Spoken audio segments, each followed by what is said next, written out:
regret is that I asked my grandfather a lot of questions, and I have some of his history, but there's so many questions I would have asked. So many. Yeah. Enter your name. This works. Okay, so I'm recording through the Zoom meeting because the OBS audio sounds weird. Okay. All right, Jaja, can you You'll have to figure say that out. something so I can make sure it's working? Yes, Cole, are you there? It's a beautiful, cool day, about 65 degrees. Awesome. Thank you, Jaja. No smoke in the air. Yeah, I wish we could say the same. All right, Jaja. Well, we're going to start with your early years. Would you state your date of birth? I was born on August 17, 1945, which makes me closer to 100 than 50. I'm an old fart. All right. What your name means and why it was chosen? Actually, my name in Polish is Kenneth Zjewland or Kuba Krokolowski. Now, the reason that I went with Zjewland is because then my initials would be KKK, and I didn't want that. So I dropped the Kuba and called my dog that. I was named after a great uncle who was conscripted into the Russian army and died during World War I. And where were you born? I was born in Bay City, Michigan. I was the first Kurowski that was ever born in a hospital. I had an older brother who was 2 years older, Mikhail, and he died within 2 weeks of being born. He was born at home. He died, and when it was my turn, I went to the hospital to be born.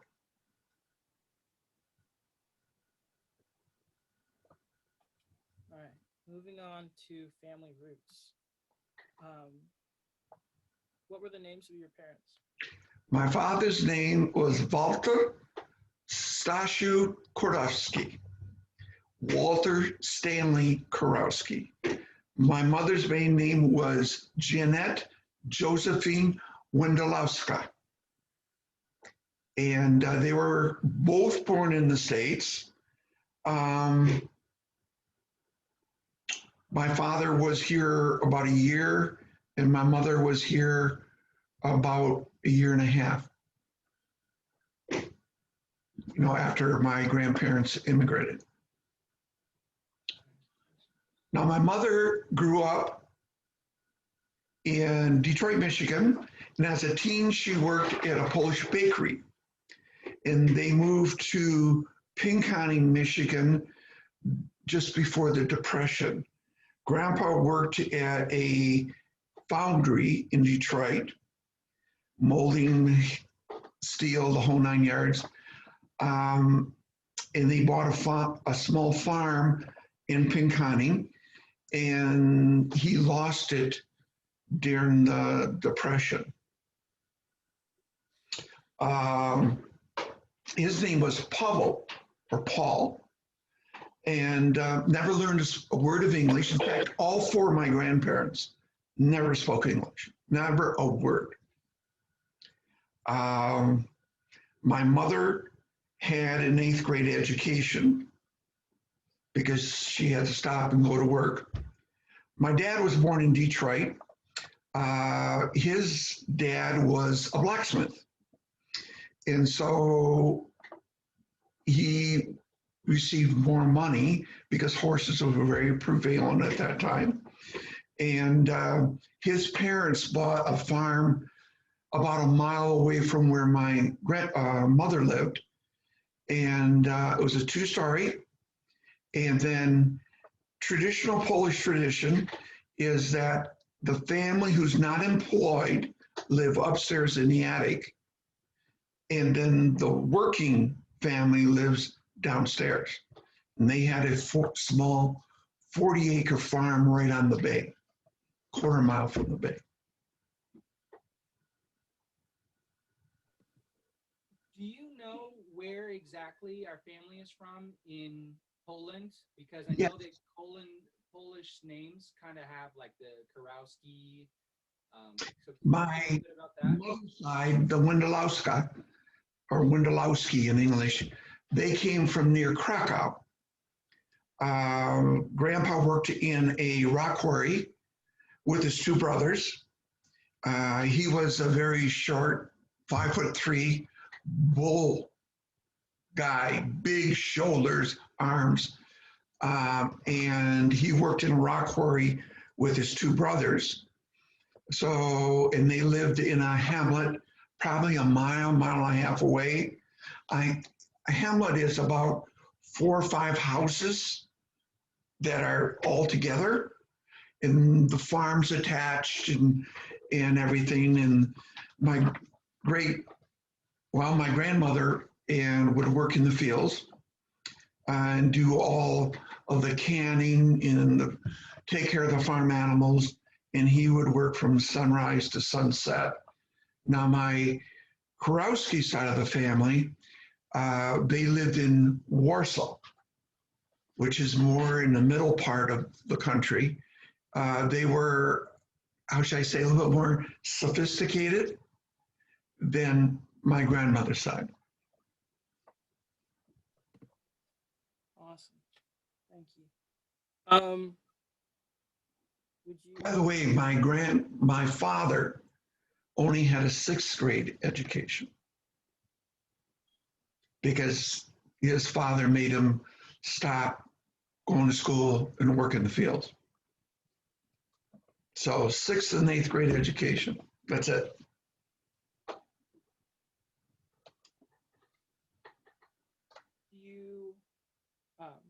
Could you talk about your siblings?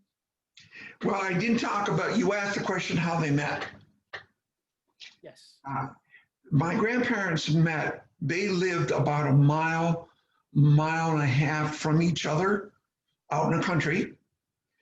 And Dad would come by the house on his way from work because he would walk home 3.5 miles. And my mother noticed him. Then on weekends, there was a beach about a quarter mile from where my mom lived. And they would go on weekends to the beach. And that's how they met and started talking. And then when they went on their dates, Dad would pick her up in a horse and buggy. And they would go, the big thing at that time was dances. They'd have big barns and they would have dances and they would go to the dance together. And that's how they met. Grandma thought Grandpa was very handsome, and he was, but she didn't realize and look it through because he was a very mean and bitter man. And often she said sometimes she wished she wouldn't have married him, but she did. Because he did have a very dark side, trust me. Siblings. Yes. Siblings. We had 3 siblings. My sister, Rita, which was 5 years older. Mikhail, my brother that died when he was just a couple of weeks old. And then I have another brother, which you met, Bob, who's 7 years younger than I am. The age difference was a problem because it's almost like growing up as the only child. You know, it was so separate. So there wasn't a lot that we had in common at those early years. So that was that. All right. Thank you, John. Moving on to growing up. So, where did you go to elementary school, high school, and then college? Okay, I grew up in a small town, about 2,500 people. I went to the same grade school, junior high, and high school, Pinconning area schools. What you have to remember that kind of set the tone for me is when I first started school, I couldn't speak a word of English. Nothing. Because only Polish was spoken in our family. So I was teased a lot because I couldn't speak English, and I was frantically working on it every single day. But it was like learning how to read simplistic words. And then the kids at school would make fun of me because they thought I was stupid with my heavy, heavy accent. So I really became a loner. By that, I mean, I didn't need other people. I didn't want other people. I would go and sit by myself and have lunch. My mother would pack me my lunch. Then when I got in high school, she would give me 5 cents for lunch. That's how much lunch cost. And I would save that 5 cents and I would eat just an apple, and I would go up in the bleachers and sit up there during lunch hour reading a book. So my social interaction wasn't there. I didn't have any. That's kind of the way things were until I started playing sports. I think I'm a natural athlete. I played all the sports, but I was known specifically for my basketball. I was all conference 3 years, all state 2, and everyone wanted to be my best friend. But I always kind of kept people at arm's length. When I needed them, they weren't there. So I'm saying, I don't need you. I'm just going to do my own thing. Then after high school, went into the military, got 5 years. So after 5 years, I went to University of Alabama on an athletic scholarship for 2 years, got 3 and 2. I graduated in 1971 with a degree in business administration. And then 4 years later, I got my MBA at Central Michigan University. So I was the first one, the second one to graduate from high school, the first one to get a bachelor's degree, and the first one to get a master's. So that's an accomplishment. Sir? I thought you went to University of Maryland to get your. I did.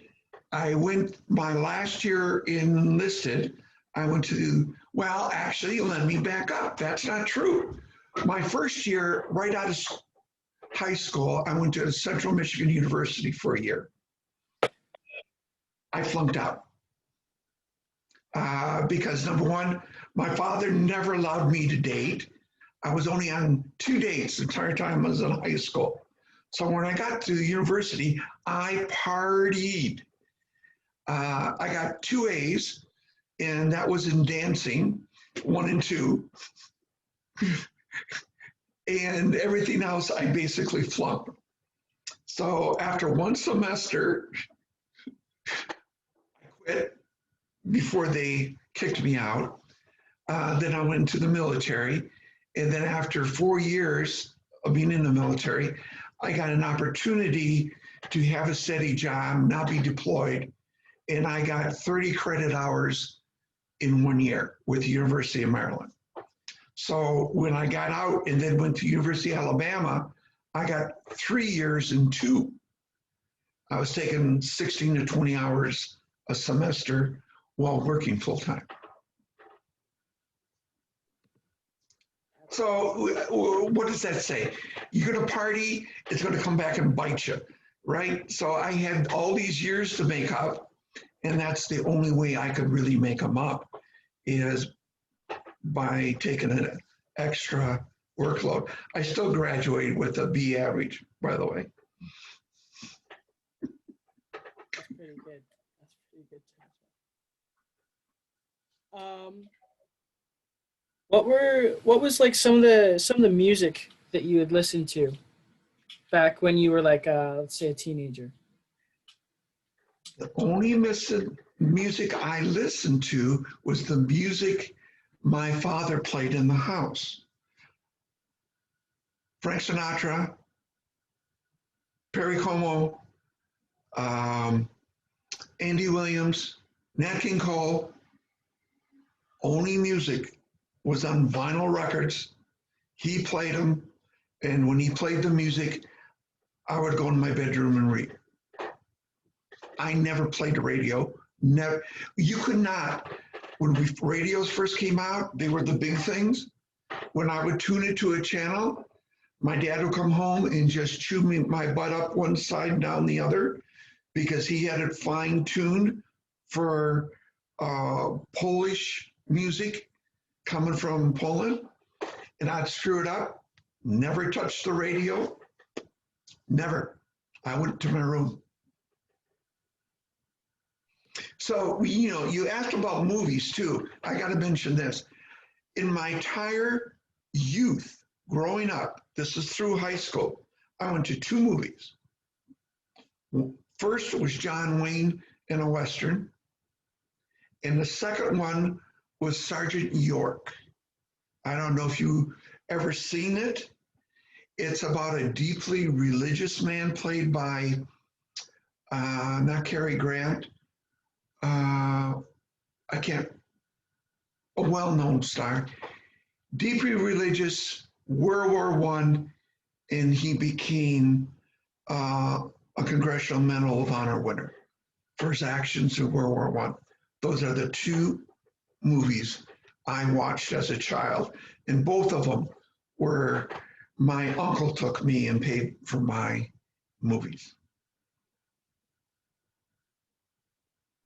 You got to remember, back in those days, the kitchen stove was a fire burner. In other words, you would have to start a fire in the stove to heat it to cook your dinner. I was a freshman in high school before we got indoor plumbing and a bathroom in the house. You took your baths on the floor of the kitchen in a big wash tub. Now, that's when the radios were so big, and my mother would put on Friday night was Johnny Dollar, the Green Arrow, and the Lone Ranger. My bath was hour and a half long. And she would be in the kitchen with me, and we would be talking and listening to the radio. Those are my 3 radio programs. Yeah. Lives are different, dude. Don't forget, the only form of transportation back in those days was horse and buggy. I remember getting my first haircut in a horse and buggy, my grandfather taking me in a horse and buggy.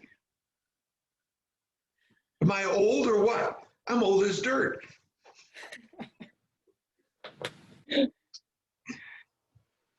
It's crazy, like the difference between like my childhood and your childhood. Yes. Well, And we're only like 2 generations away from each other.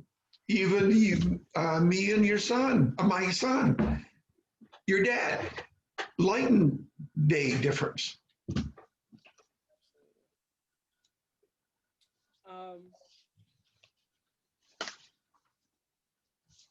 Can we move on to love and marriage? Sure. I'm going to tell you some things you probably don't know. All right. I was married a total of 3 times. Remember I'm saying that I never dated in high school? I only had 2 dates. So from there, I went to college. I really didn't date that much in college because I was too interested in drinking and never took drugs, drinking, and hanging out with the guys. And then I went right into the military. And then, of course, following that, my training, I went to Vietnam. Then I went to Germany. And while I was in Germany, I was playing on an all-star basketball team. We traveled all over Europe, every major city, and we would play the local teams in a goodwill games. And while I was in Paris, no, Rome, we were in Rome. My friend of mine that I worked with, him and his wife were in Rome, and they had their cousin come to visit. She was a petite little thing, stood all 5'2", very good looking, just graduated from the University of Florida, and she was there on her graduation present. And they brought her to the game, met her, she wanted to meet me. I mean, come on, that's the first girl in my life who, number one, thought I was cute and wanted to go out with me. Within 3 months, she stayed in Europe. Within 3 months, we got married in Sambach, Germany. I was a staff sergeant at the time. Wasn't even thinking about going to school at that point because I was all the traveling. And we got married 6 months. That was toward the end of my enlisted career. She made me get out, and then I went to University of Alabama. 6 months after that, we got into a big discussion about me going to work for her father. In other words, she was a Southern belle, filthy rich, high maintenance, used to getting her way. And I said no, that I was going back in the military. So she divorced me. Cost me $10,000, the divorce. She wanted 20. I told her I was going to leave the country and I'll never come back and you'll never get a penny. Take 10. Why did she want 10? I worked full-time as a night auditor at Ramada Inn when I was going to college. I had double the workload. I had my GI Bill, and I had a scholarship. And she's saying she contributed all that to our marriage. So that didn't last long. So I got out, I got back in the military, and I was going through pilot training down in Laredo, Texas. By the way, her name was Meredith Lynn Smith, and she was born and raised in Huntsville, Alabama. The second one is your grandmother, Carolyn Bowes, and she was born in Rochester, New York. Her father graduated from MIT, both his bachelor's and his master's in engineering. He worked on Navy subs, electronics. They lived for a long while in Connecticut. Then he got a job with NASA and he moved to Houston, Texas. He worked on the avionics systems on the spacecraft. So again, she's born with a silver spoon in her mouth, used to getting her way.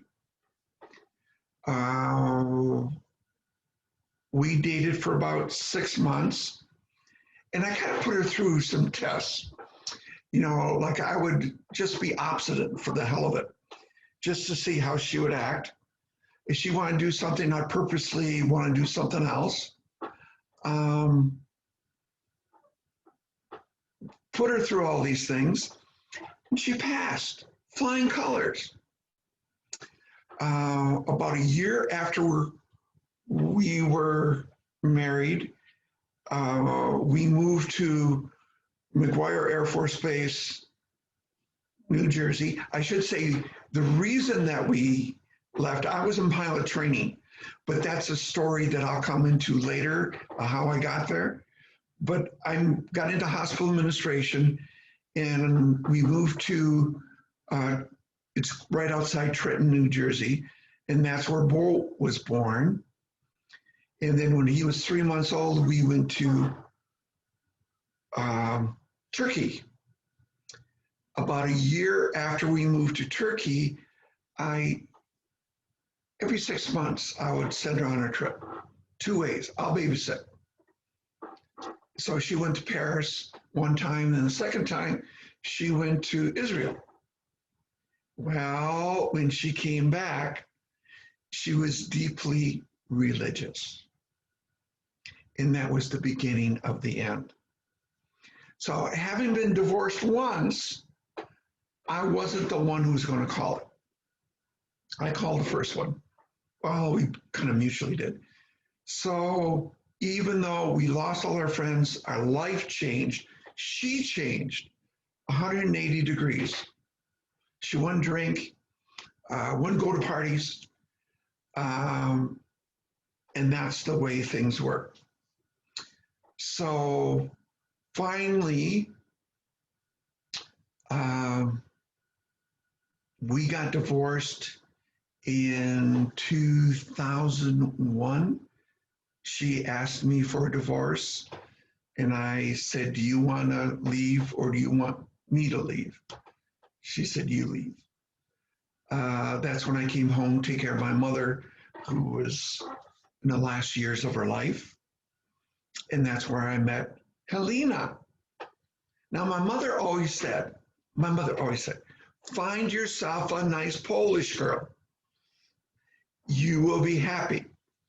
So it just so happens I met a Polish girl, and that's the one I married, and we've been together 19 years, and it's been the happiest 19 years of my life. Does that answer that pretty well? Amazing story. But not many people know I was married 3 times. So, what was your first date with Busha like? Oh, it was a year of my cousin, nephew, great nephew, of wanting me to meet Helena, and a year of Busha's godchild wanting us to meet, because Jay, which is about Bo's age, and Jamie were dating one another. So finally, after a year of them trying to get us together, we decided, all right, enough is enough. Let's date one time, get it over with, and we can go on our merry ways. So I took her out to eat to an Italian restaurant here in Flint. Matt picked her up. We talked for about 2 hours before we went to eat. We closed the restaurant down. We were the last people there. And I took her home, kissed her on the cheek, and said it was a wonderful evening. And I knew at that time she was the one I was going to marry. She's got a heart of pure gold. She puts up with me, and that's a major thing.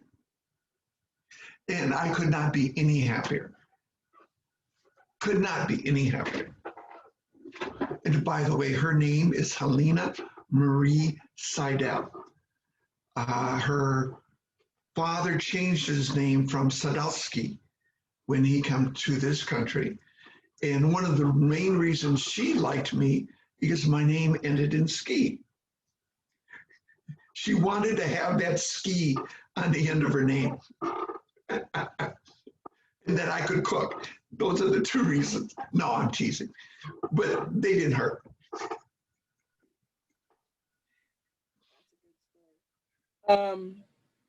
When and where were you 2 married? We were married at the Polish American Legion here in Flint. We had a Hawaiian theme. In fact, you were there. No. Yes, he was. You were there when we got married. I've known her for 19 years, but we were not married for 19 years. But you were there running around in a little Hawaiian shirt. Had all Polish food. I cooked the hams. Helena did all the gołąbki. We did have a caterer that did the fried chicken and the side meals, the side dishes. But yeah, we were married in a Polish American Legion. And you were there. Don't remember, but I got pictures of you.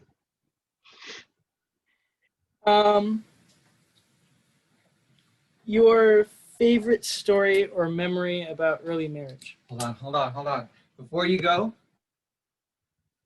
Hey, Don Pablo, where did you still have those? Are you placing them in a humidor, I hope?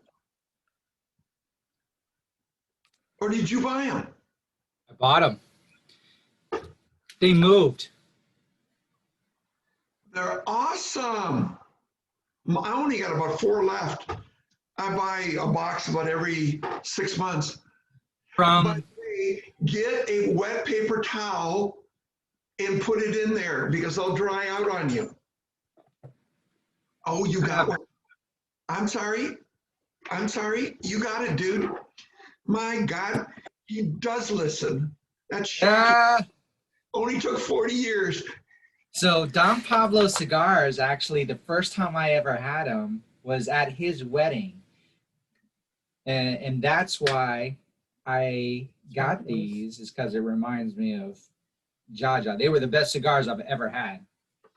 They're vanilla infused. Once you come up, we'll have one. You'll be old enough. You'll be old enough. Don't let your mom hear that. Sounds like a plan. So you All want right. to know I'm sorry, the question was my favorite story about early marriage. My favorite when being married to your grandmother is I had an MG. And we were down in Laredo and we would go to Padre Island, which wasn't all that far.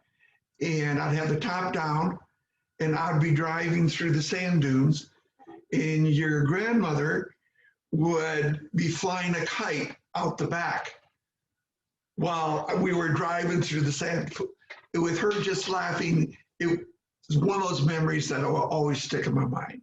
That will always be one of my favorite times. Now with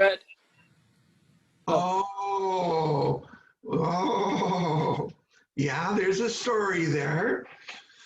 I bought specifically a red MG, and I had it for a couple of years, year and a half. When we went, I met your grandmother at a mall. She came in her car, came in mine, and she was buying a few things and she wanted to stick them in the trunk. So I said, it's the red MG, second aisle, can't miss it. I said, tops down. So I gave her my keys and she came back in and said, there's no red MG out there. I said, yeah, there is. It's walked to the door. I said, it's right there. She put her hands on her hips and said, are you colorblind? That's orange. So yes, I had a red MG for 2 years before I found out it was orange. And that wasn't a good memory. That wasn't a good memory.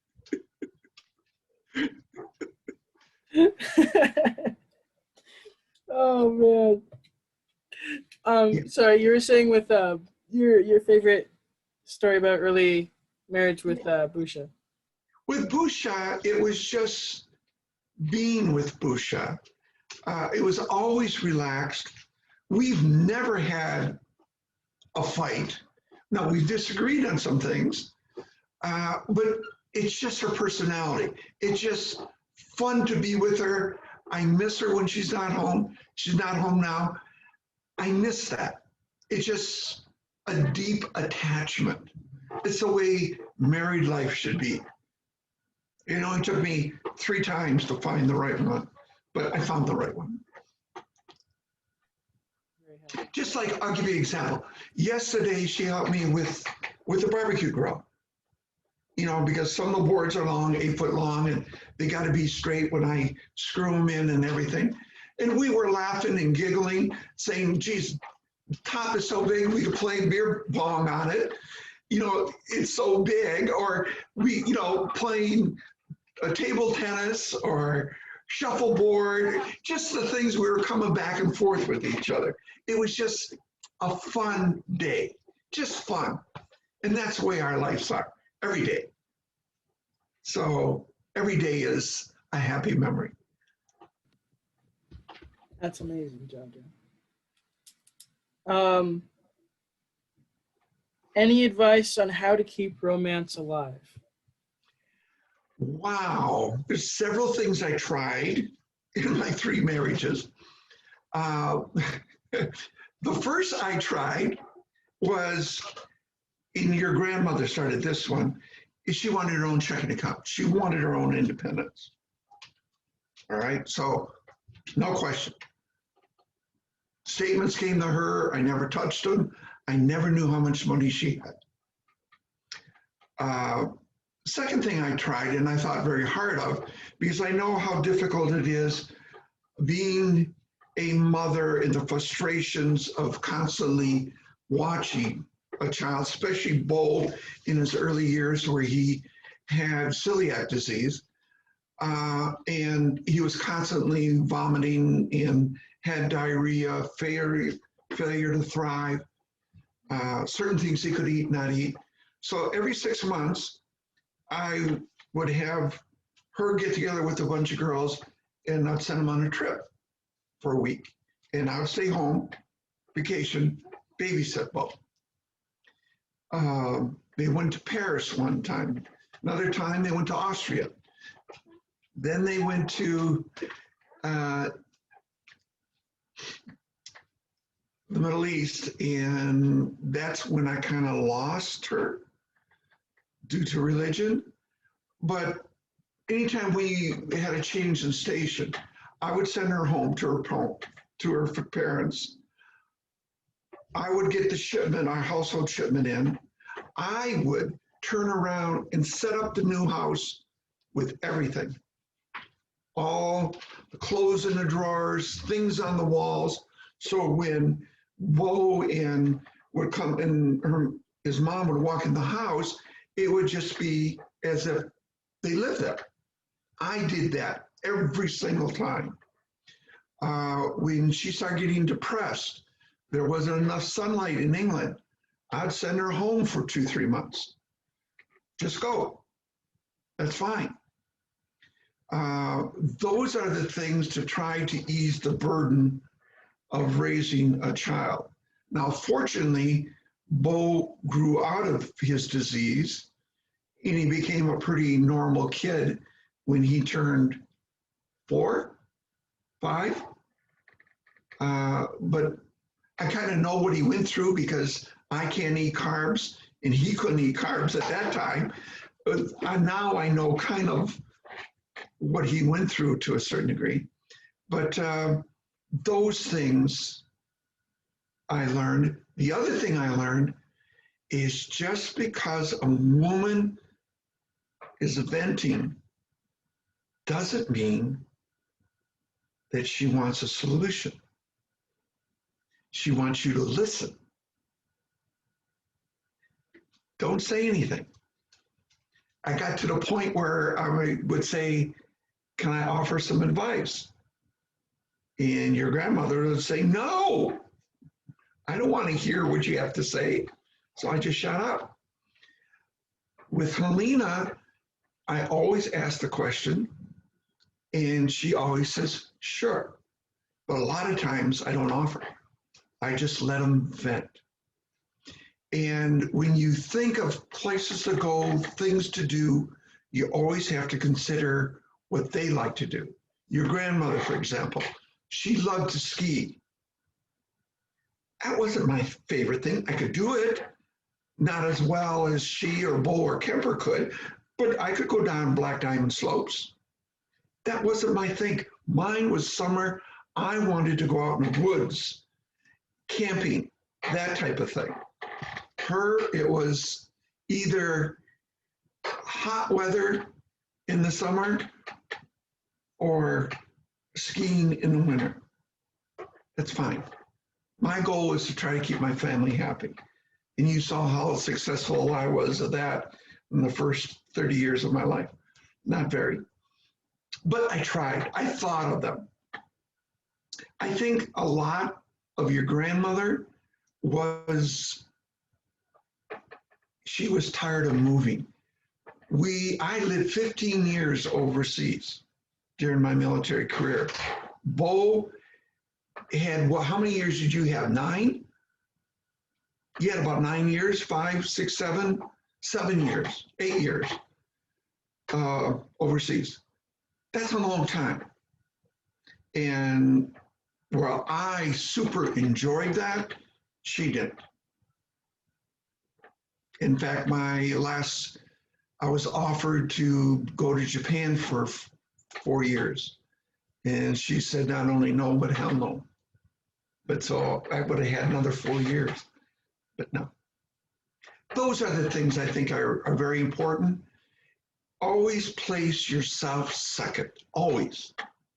Always place your girlfriend, your wife, thought, likes, desires ahead of yours, always. And you'll hit it about 50% of the time. Men can be stubborn. But I always place my family first. And that didn't always work.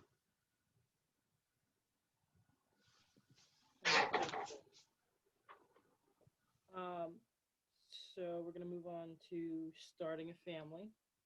Starting a family. The names, when and where your children were born.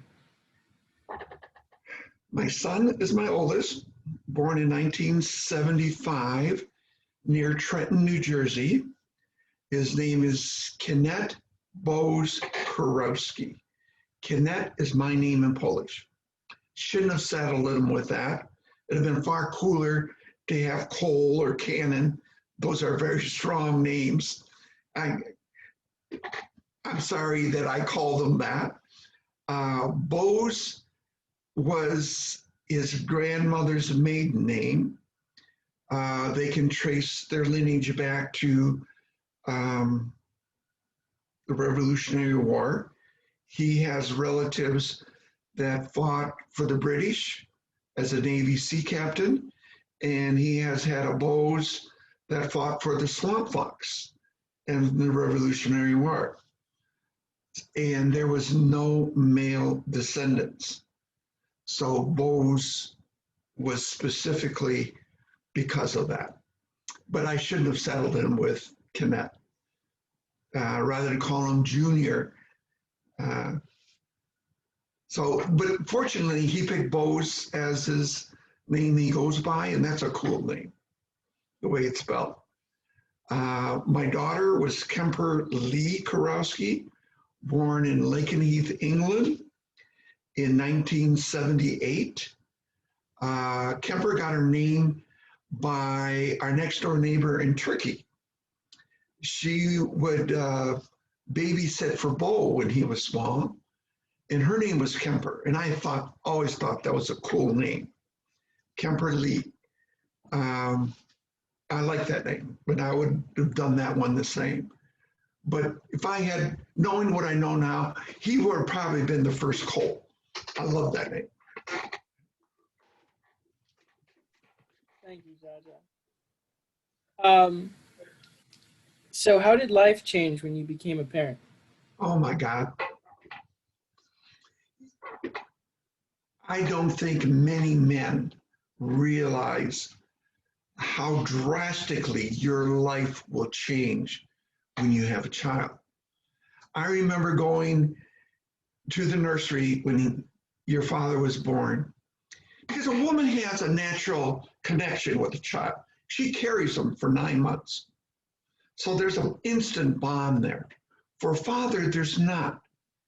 And I remember going to the nursery and for 2 hours standing there looking through the nursery window at him, saying, my God, what did I get myself into?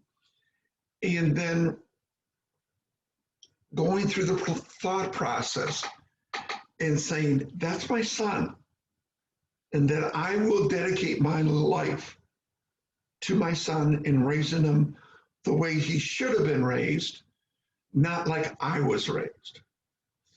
And that's when I started to read books on parenting, phases every child will go through, the terrible twos, the threes, the fours, the fives, the psychology of it all, the things that I am required, if I wanted to be a good father, to do to bring balance in his life.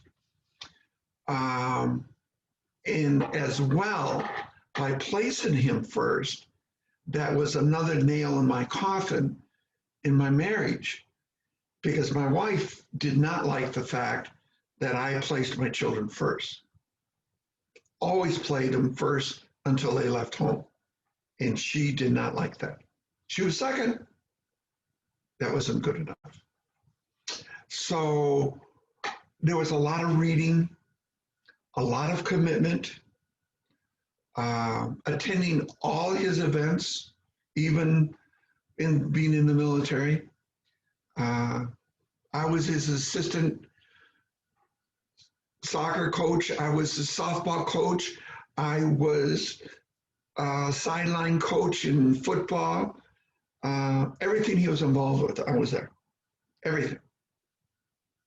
I left the military because my Busha turned around, your grandmother, I don't know what you call her, said that she's leaving with or without me when Bo was a freshman in high school. She was going out west. And I said, no, my children are going to know who their father is. So I quit the military to ensure I was the father that they needed in preparing them for life. So yeah, there was a big commitment. Big commitment. I was the one who got up for the second feeding. That was every night. So, because Carolyn worked, and so we both worked. So she could get some sleep, and I would take care of them and get them down. Yeah, big commitment. Big. What was your favorite holiday memory as a family? My most favorite holiday ever was my 70th birthday in Cabo San Lucas with the big villa, and my majority of my family came down to share it with me. That was the most exciting, the most fun time I've ever had at a holiday in my life.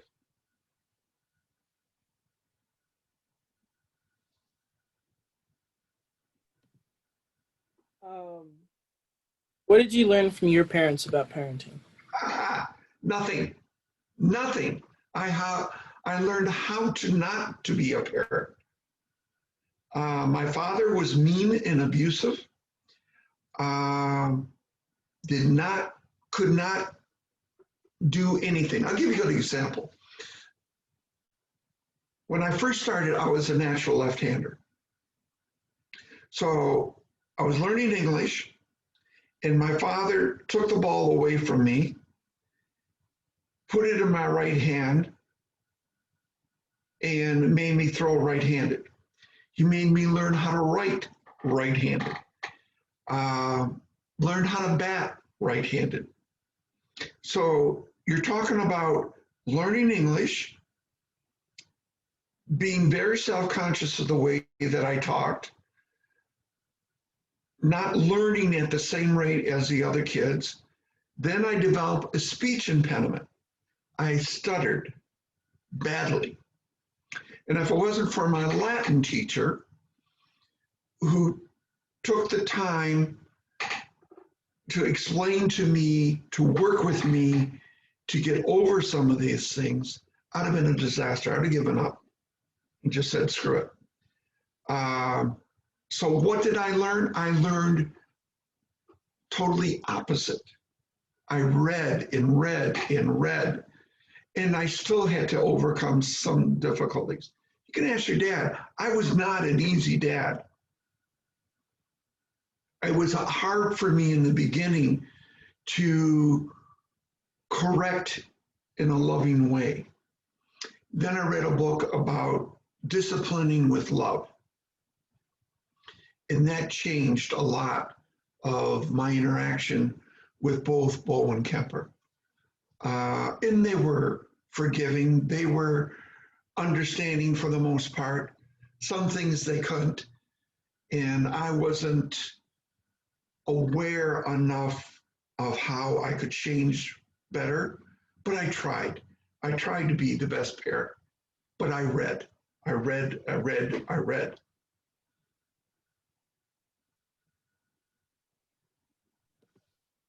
What do you hope your children learn from you? What did I hope? Integrity, honesty, love of country, and always doing the right thing. Always. Take the time to think about your actions and always being truthful to yourself. Being able to look at yourself in the mirror, in the eyes, and say, did I compromise my integrity? Those are the most important qualities of life. Absolutely. The names of your grandchildren and when and where they were born? You know all that? Shoot. I had nothing to do with the names of my grandchildren.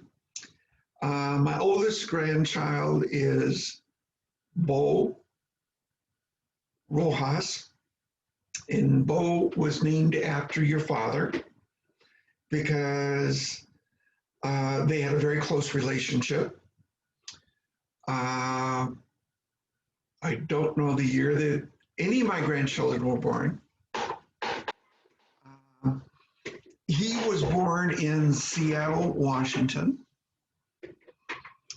I remember very well after the first 2 weeks after they were born, the mothers left. I came into Bo, to Kemper's, and I took care of Bo for 2 weeks because he wouldn't sleep the night. So he spent the nights on my chest in the living room so Kemper could go to sleep. Then you were the second. I don't, wait a minute. I think your middle name is Walter, is it? William. William, your grandfather. Okay, good. Cole William Kurowski. Good, strong name.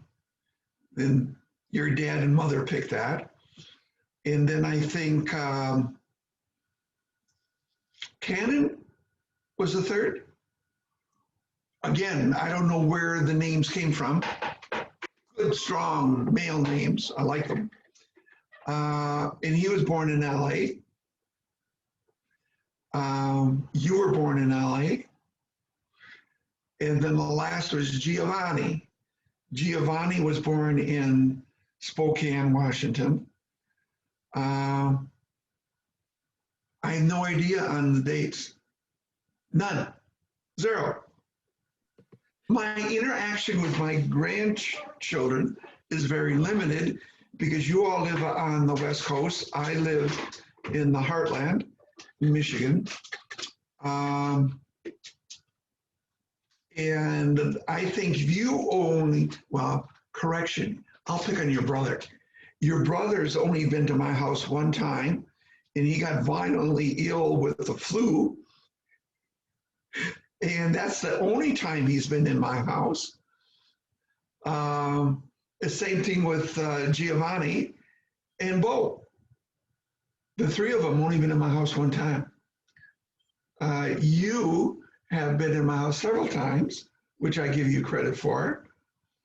So it's hard to do a relationship long distance and have a close relationship with your grandchildren if they don't come and visit. Hint, Dad in the background.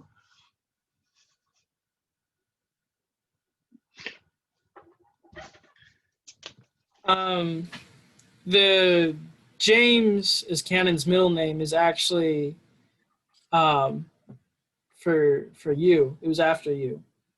Yes, yes, I remember that now. Yes. But yeah.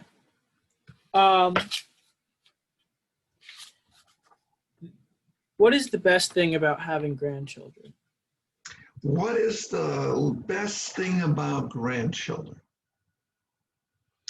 Well, first and foremost, it's for your parents to enjoy the love, the compassion,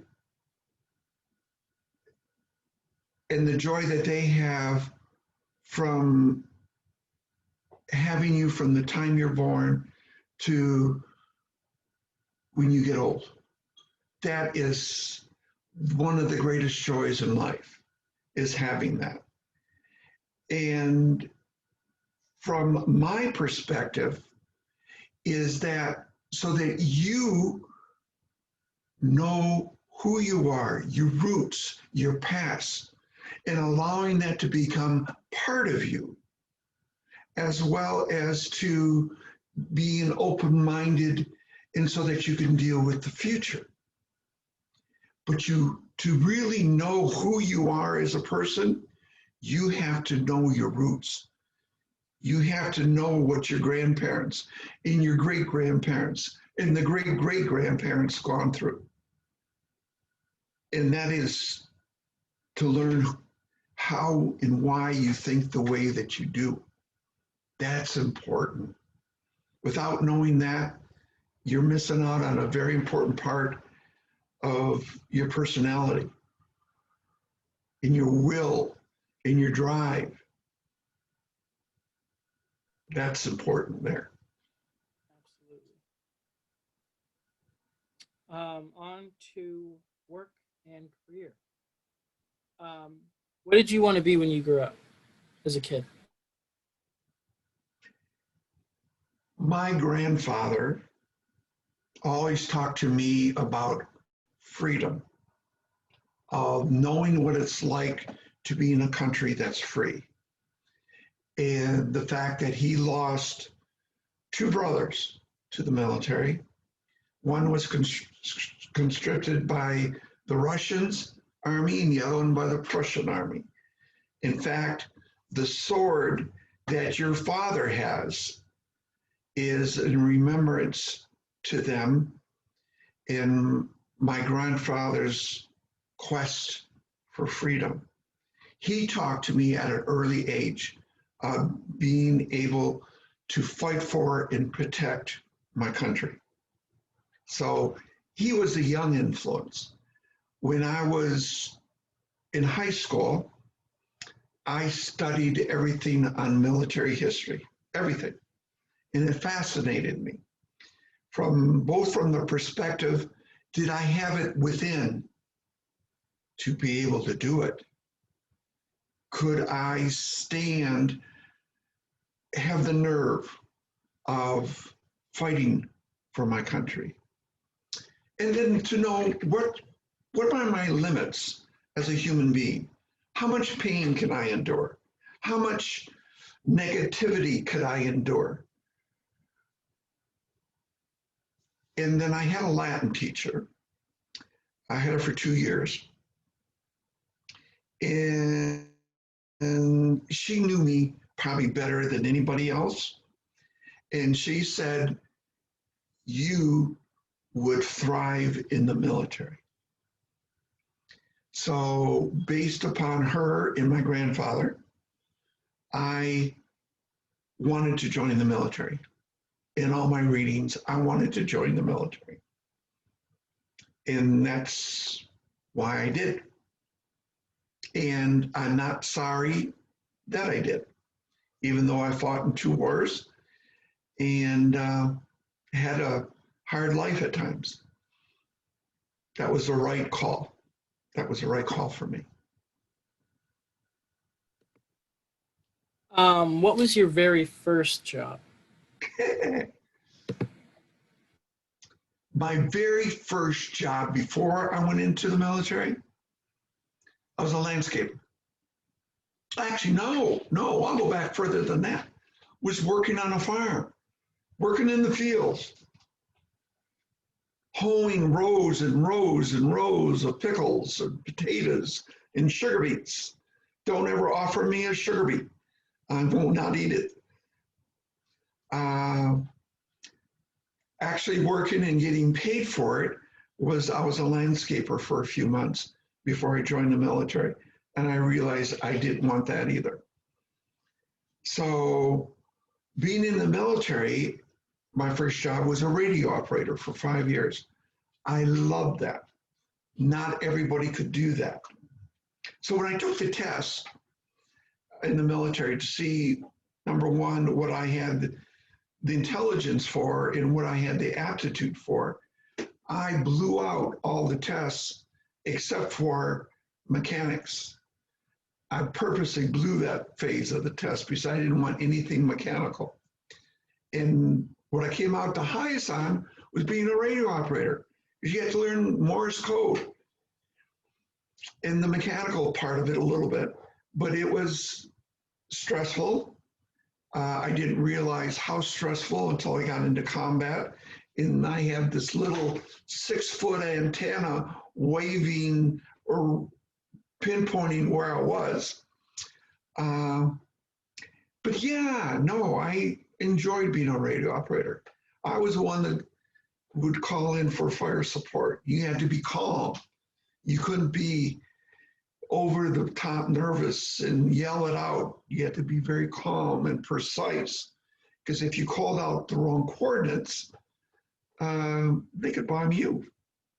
So you had to be very, very precise. So I enjoyed that. And I got promoted rapidly because of my calm under fire.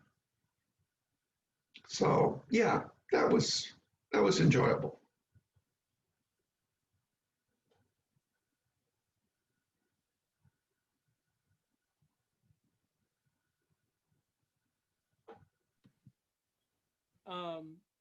What was your favorite job?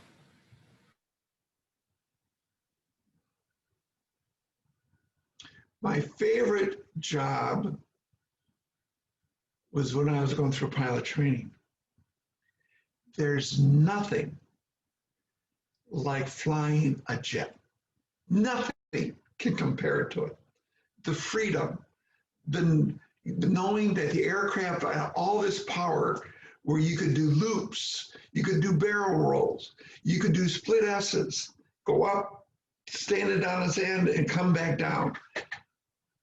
That was awesome. Awesome. The only problem was I was colorblind and I had no night depth perception. Your grandmother was after me for quite a while to quit because she did not want to be married to a pilot. But at that point in time, when I graduated from college and went into the military, the only way I could join the Air Force was to go into a pilot or navigator position. Because at that point, the military closed off all enlistments other than to minorities. So unless you were a minority You couldn't come in as an accounting, you couldn't come in any of the career fields other than being a pilot, navigator, or a weapons control officer. So I paid somebody $20 under the table to pass my color blindness test. And at that time, they didn't have a night vision test. So I was fat, dumb, and happy. I learned how to fly, being colorblind. And then I was coming to the end of the T-37, which is a tweak. I don't know if you can see this. This was the plane that I flew in, which is the first jet. And that was fine. The very last phase of that was to do a night landing. We had a 100-ship formation where we flew to another base, spent the weekend doing sporting events, running, basketball, football, all the stuff. We did it. And on the way back, there was a 100-ship formation. As far as the eye could see is planes. It reminded me of World War II bombing missions. And I was at the tail end of them landing, and it was dark. My pilot, who was the main pilot, I was the instructee, he was totally comfortable with my landings. I was coming in, and I was coming in hot. Means I was low and too fast. And he says, you know, what the hell are you doing? I said, I got it. Came in, bounced off the runway, onto the side, and I basically landed with one wheel on the runway and one wheel off the runway. That's the first time ever landed at night. So he was chewing my butt up one side and down on the other. Very next day, they sent me to San Antonio, Woodford Hall, which is a big medical center, and they put me in a room. It was about 8-foot circumference, and it had every color in the rainbow. Yeah. And they would have me pick a color and tell me what it was. Well, there was about 10 colors of red, and it ranged all the way from purple to pink. Okay? You know, which included orange. I knew the 4 basic colors. Red, blue, I can see. Blue, red, green, yellow. Yellows and browns, they fell underneath the brown. But a true yellow, I could see. I was washed out of the program within 2 weeks. Never flew again. But that was the most exciting thing I ever did. And I would love to have been a pilot. Long story, I know, I ramble, I'm sorry. A good story. Thank you for sharing. Some thoughts on work, what matters, or what you would go back and change? There's nothing in life that I'd go back and change, nothing. Who I am as a person was because of the hardships and the failures I had growing up. Having a mean father, I wouldn't have changed that. Failing out of pilot training, I would not have changed that. Fighting and almost dying in Vietnam, I would not have changed that. I'm glad I made it out one person. But I am who I am today because of those hardships and the failures that I had as a child. I would not change that. Even how hard it was on your dad and your aunt. I could have been better, yes. But I think they are who they are today because of not always having their way and being told no. I think you just learn from it and you develop who you are because of it. No, I would not change anything. No. All right. Moving on to significant events and people. Any major historical events that you deem worthy that happened in your lifetime, where you were, what you remember, and how it changed your outlook? Well, first notable thing I knew was the death of President Kennedy, John Kennedy. When that happened, I was in my partying year at Central Michigan University.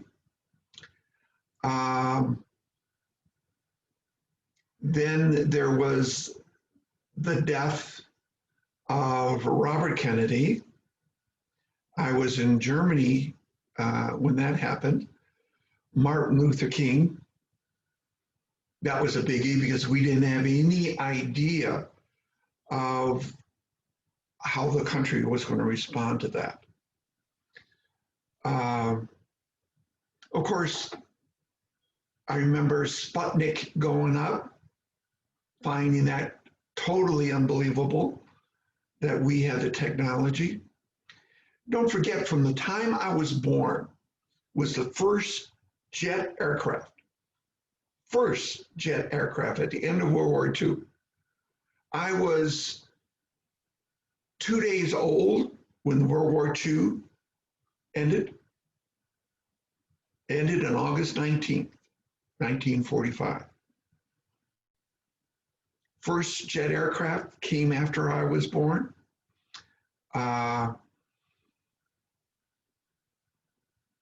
It's amazing all of the things, the aircraft, the rockets that went up, the transistorizing all the components, radios becoming that big. My first television, portable television, I would take on vacation was a 4-inch screen, and I thought that was the coolest thing in the world.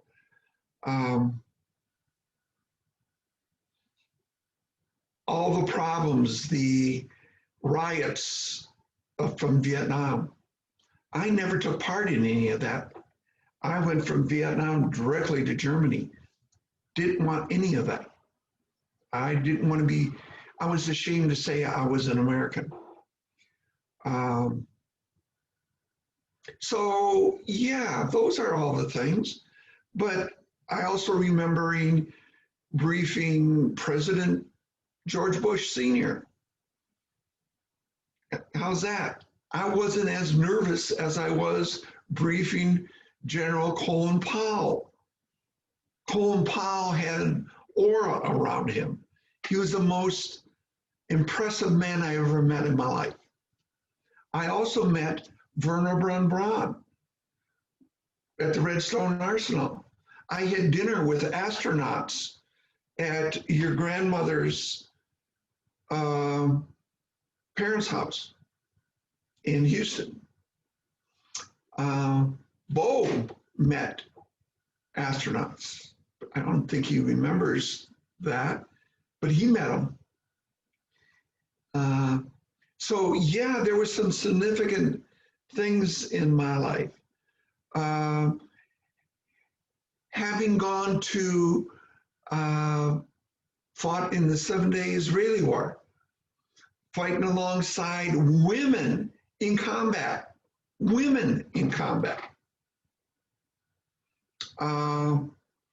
Going in a military where less than 1% of the military were women to where it's now 16, 18% are women.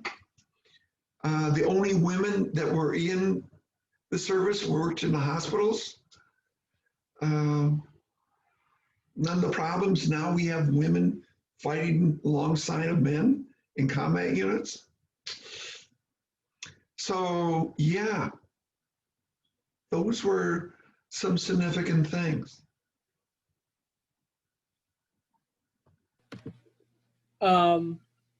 Great people that you've met and events that you were a part of. I know you kind of touched on it in the beginning. Yeah, I touched on that with Colin Powell, was by far the most impressive man I ever met. George Bush, President George Bush.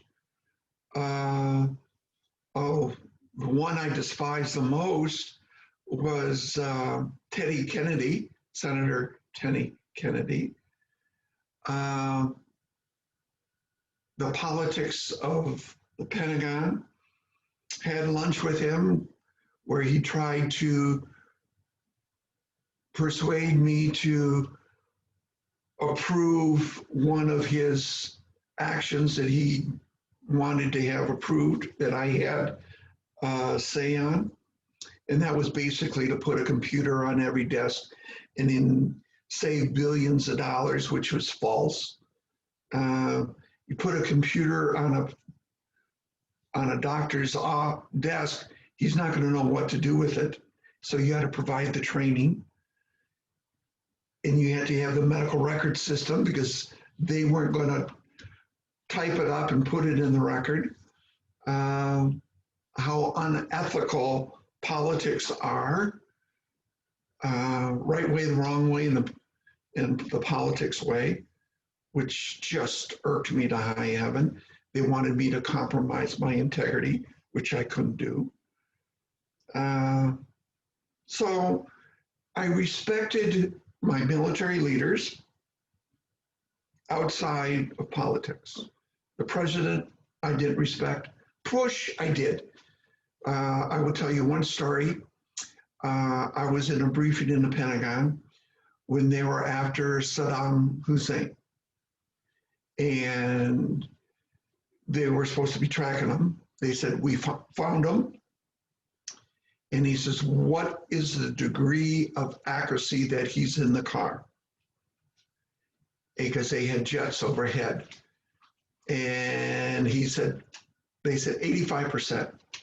And President Bush said, not enough. Call me back when you're in the 90s. And they called him back and they said, we're 91%. He was in a car on the outskirts of Baghdad.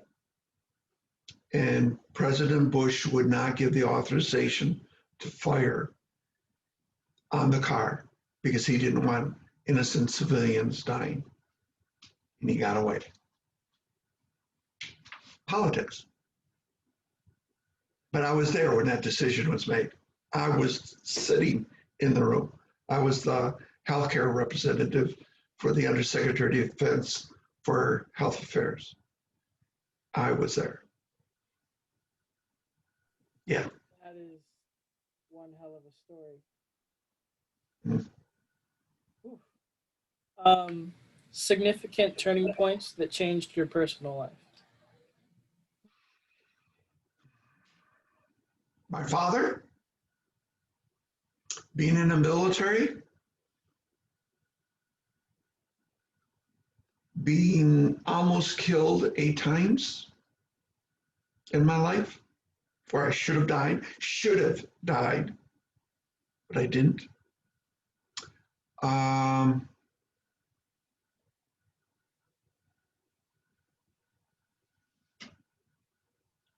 Being aware of my capabilities, knowing where my thresholds were, how much pain could I endure, how much suffering, whether it's, if you're out in the bush like I was for 2 weeks at a time, carrying 100 pounds on my back between my radio and my gear that I needed to be out in the bush,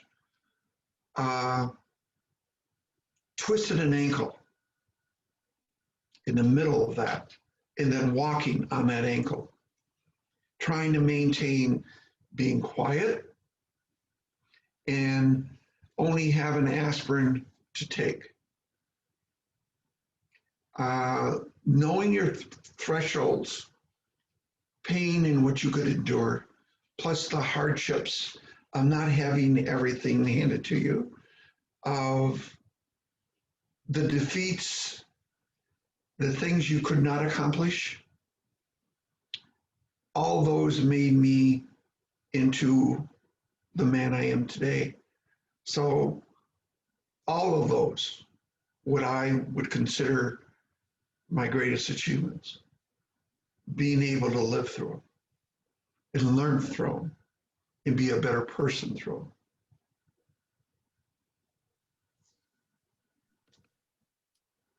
Am I rambling too much? Not at all. Passions and pastimes. What was on your bucket list and how much have you finished? What's on my bucket list? Well, you know, the bucket list concept never came out until the movie did. And I spent a lot of time, I got a book, actually. It's 10,000 Things to Do Before You Die. And I went through it and I highlighted those that I did. Don't forget, I've been to every major city in Europe. I've been to most of the major cities in the Far East. Again, playing basketball. I landed on an aircraft carrier. I was pushed out of an airplane 7 times a night. I flew airplanes. I was a radio operator on airplanes. I've been in a tank battle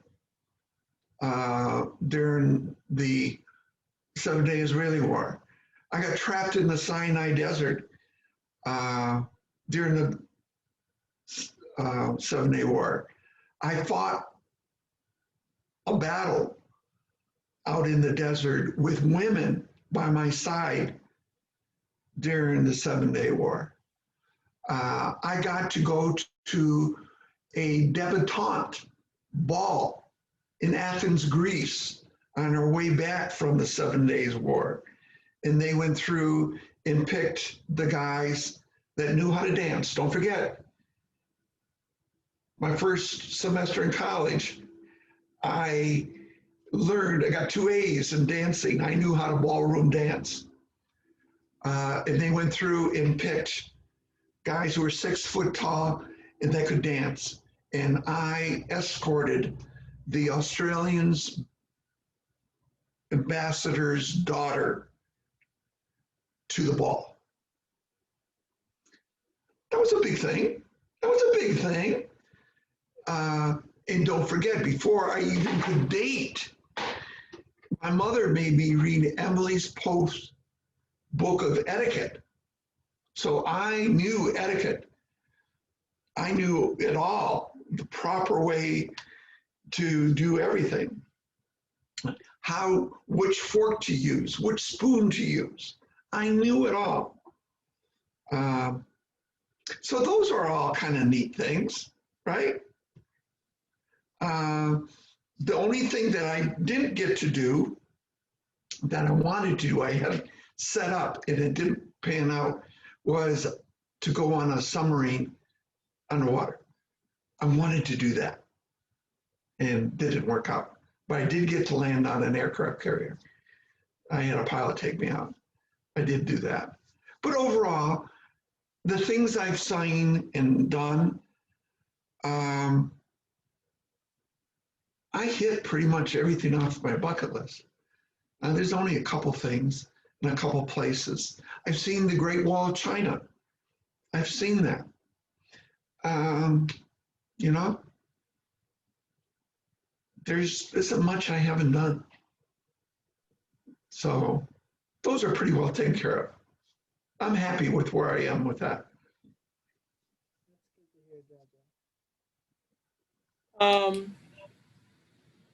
Your greatest accomplishment. My greatest accomplishment, in my opinion, is to be a father. The time and effort studying to know that I had a direct cause and effect on how my children were raised. To instill in them the strong work ethic, being Polish, that's the number one thing. Actually, it was recognized in me from the very beginning in the military. All Poles in the military were known for their work ethic. Your dad is not afraid of putting in an honest day's work, and he's not going to stop until that's done. And to do it with integrity and honesty, the qualities that I tried to teach him and that he learned as a child. To me, that's my greatest accomplishment for both my children. To prepare them for life. Hands down. Hands down.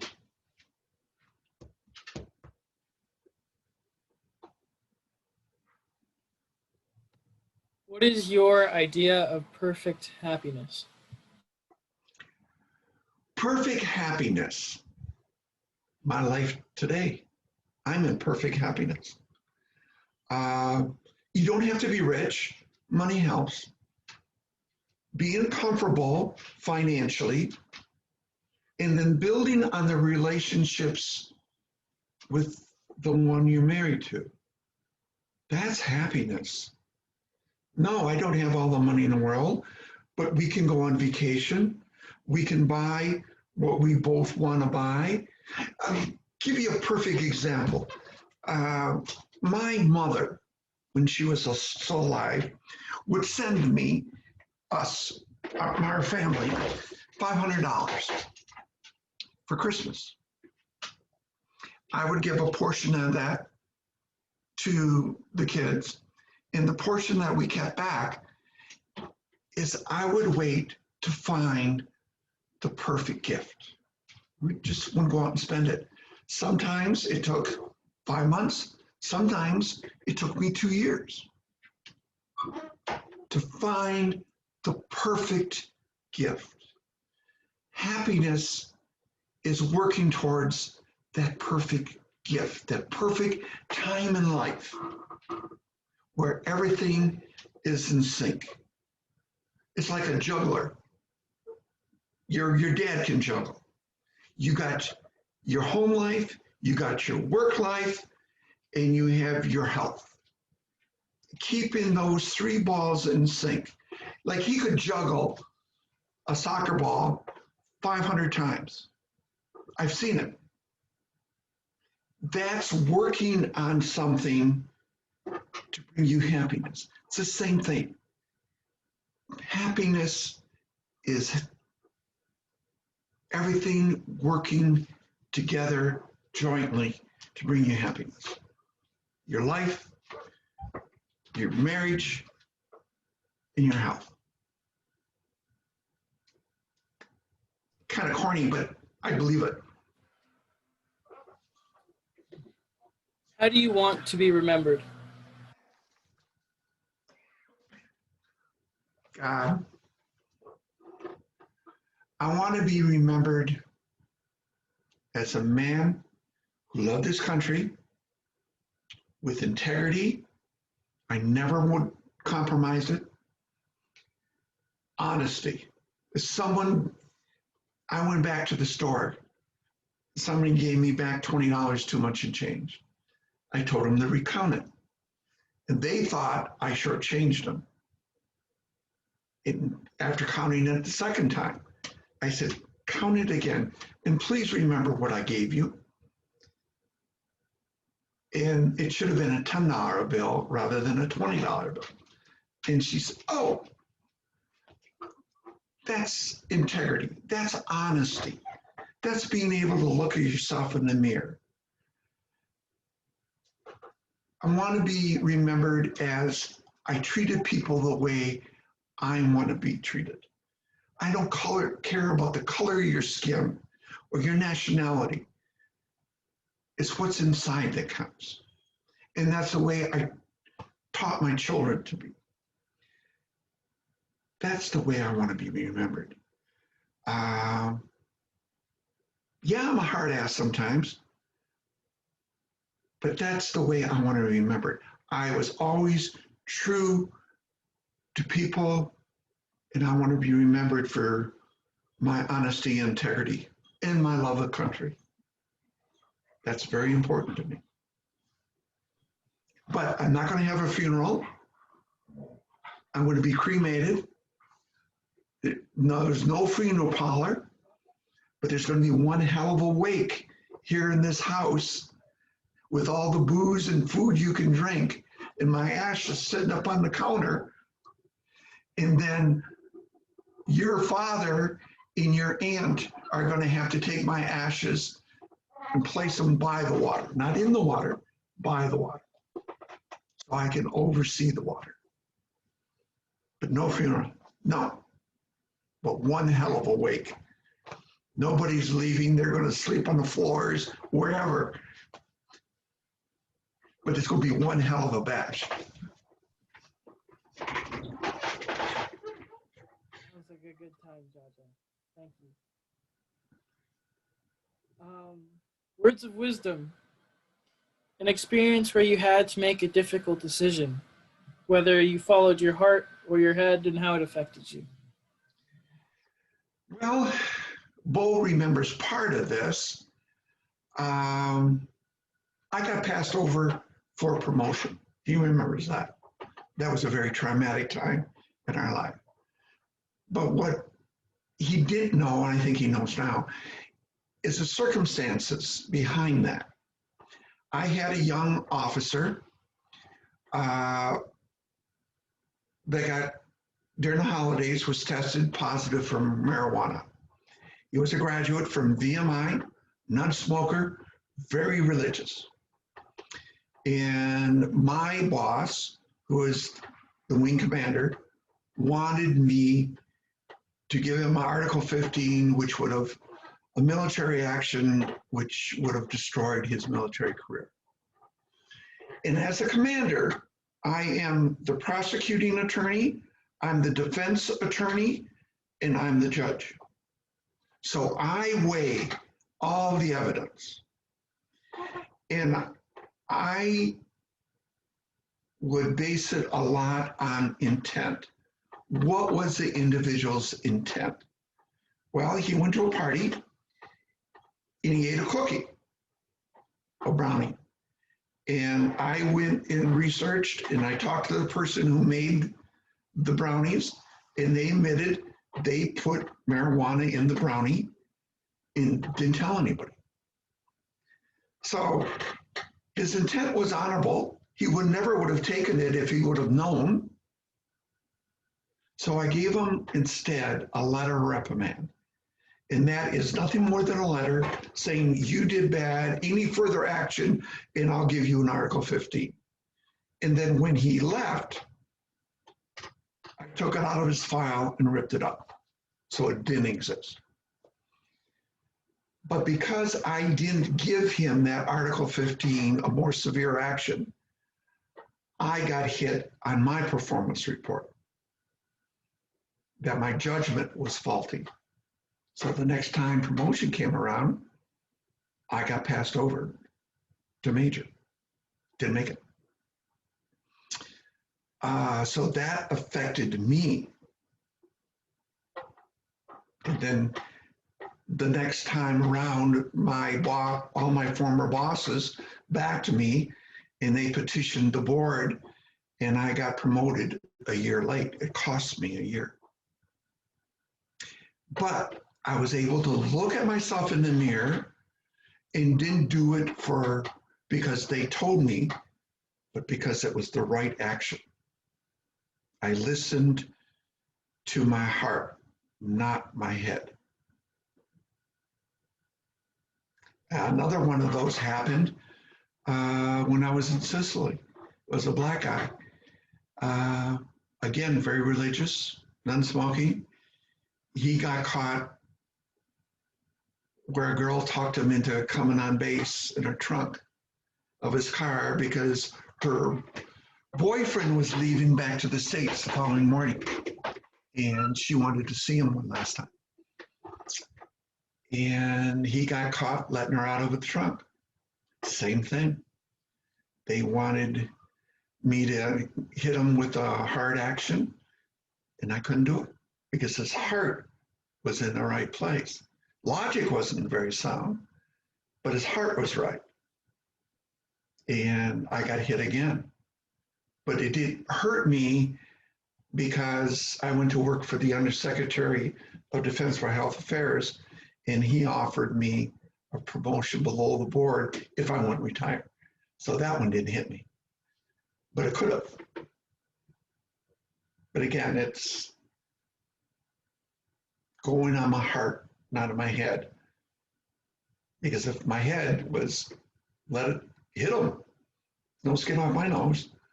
But no, I couldn't do it. Integrity. Integrity. Never compromise it. An experience when life did not go your way, how you overcame the situation and what you learned. Well, I think the last example pretty well explained that about the marijuana and doing what I felt was the right course of action, regardless of the consequences. And it just goes to show if you're a hard worker and you go above and beyond, when you are hit with something like that, the guys you used to work for will come to your defense. I didn't know that they wrote the board or that they wrote the general who had the final say in my behalf. I didn't know that. But because of my work ethic, then I was able to overcome it. So being truthful to yourself and to others is what goes around comes around. If you're a horse's tutu, then you're going to get crapped on. If you're going to be straightforward and honest, it will come back and help you in the long run. It's life. It's a very lesson that I learned by.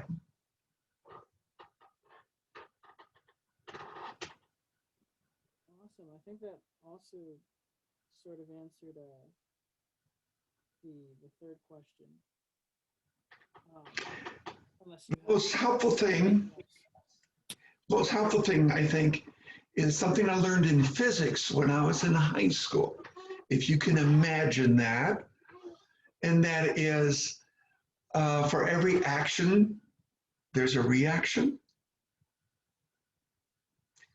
And I actually go by that still today.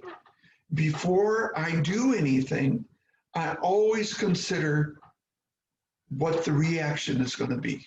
What's the counterbalance? What's going to happen? And I live by that today. I think that's the most valuable lesson anybody can keep in the foremost of their mind. For every action, there's a reaction. Anticipate. Think about it.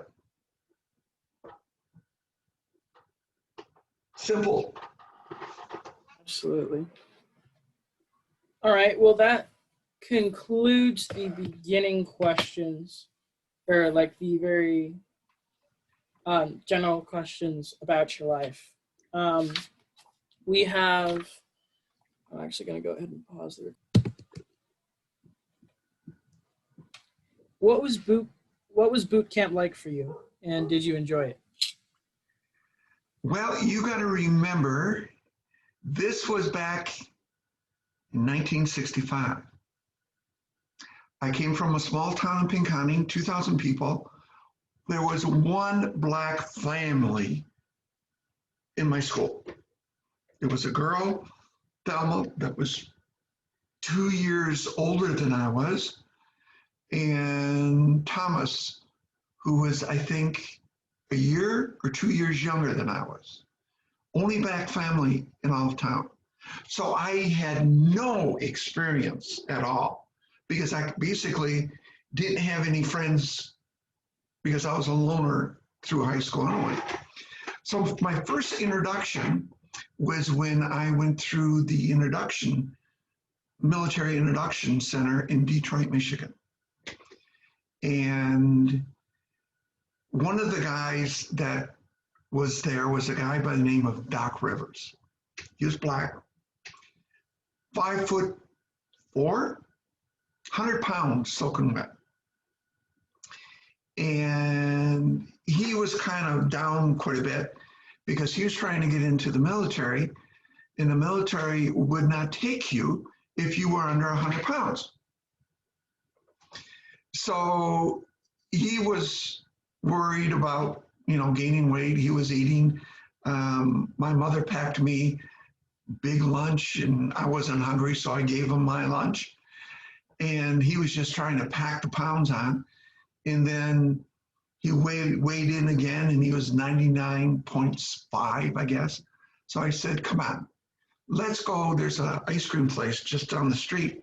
So he bought a banana split. I bought a banana split, and I let him eat most of it.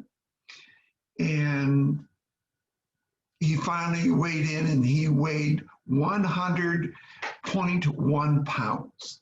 So he was all excited. We became friends as we was going through that phase. We had to spend the night there, and then we flew out to San Antonio and for boot camp. Now, that was my introduction, my first time really talking to an African American. And I was naive, and he knew far more about whites than, of course, than I did. And I asked the basic, stupid questions that all white people do the first time they encounter a black. If you're black, why are your hands white? Why is your hair so curly? Why is your skin so smooth? And he was a good dude. He really was. So we talked a lot on the plane. We sat next to each other. And once we got to San Antonio, they immediately herd us in, gave us our clothing, and marched us to the barracks. Each barracks had 24 beds, 12 on one side of the aisle, 12 on the other. 12 were white, 12 were black. Only thing separating us was the aisle. And the TIs, technical instructors, would pit us against one another. I don't care if it was in the classroom, if it was hand-to-hand combat, if it was on the shooting course, if it was marching, always white against black. Always competition. And that was my introduction into racism. And, hand-to-hand combat, you're trying to do your best. You want to put the other guy down, regardless if he was white or black or Hispanic. Didn't make any difference. You wanted to come out on top. So they forced racism to a degree. They forced it on you. But that's the way it was. I remember towards the end of my 8 weeks of training, we were allowed to go downtown San Antonio. And the first thing I noticed was colored only drinking fountains, colored only bathrooms, and Doc Rivers, the black I went in with, he says, come on, you gotta see this. So I would walk into the colored only, very nervous, and it was horrendous. It was filthy. It was nothing more than a hole in the wall with a pipe going down, no urinal. There was no toilet seat on the toilet. Water was, faucets were just corroded over. You'd have water coming out, but you'd have to let it run a little while. And he says, this is what I gotta live with. He says, I know what you're living with. He says, I've seen it. That was my introduction into race differences. I would say, hey, let's go to this restaurant. He says, I can't walk in that restaurant. I said, why not? He said, I'm black. You can go in there. So I would go with him to where they would serve black people. I'd be the only white in the place. All conversation would stop. And he would say, it's all right, he's with me. You know, they would still look at me with a jaundiced eye, and that's when I ate collard greens and fried chicken. Some of the best chicken I've ever had in my life. There's French fries, but you know, some of Southern okra. Oh my God, that's horrible stuff. But you know, that's when I was introduced to it. Then when we got, after the training, I went to radio school. That again was in the South. I was in Mississippi, Biloxi, Mississippi. And their racism was far worse than it was in Texas. Mississippi was horrendous. So went through that.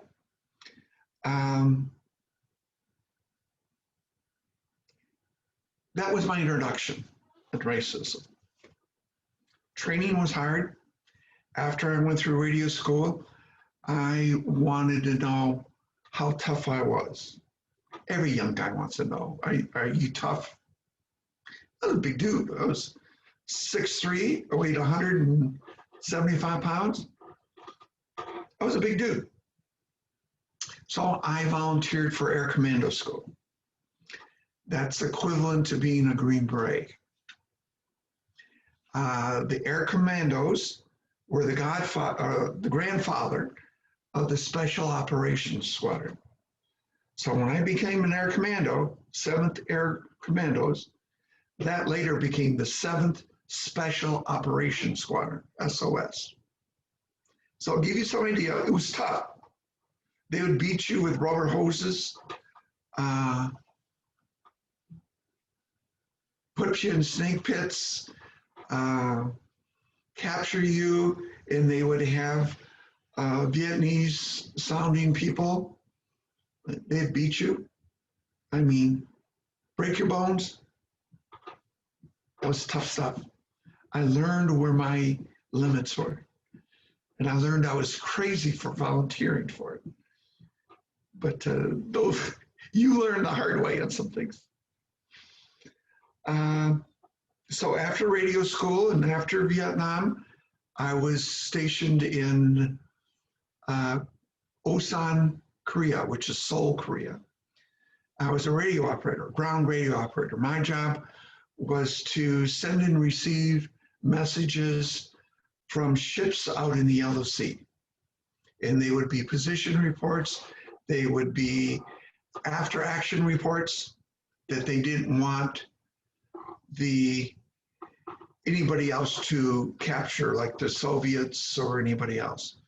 It'd be 5-letter groups like X, T, Y, Z, B. That'd be one group. So there's no rhyme or reason to it. But that's boring.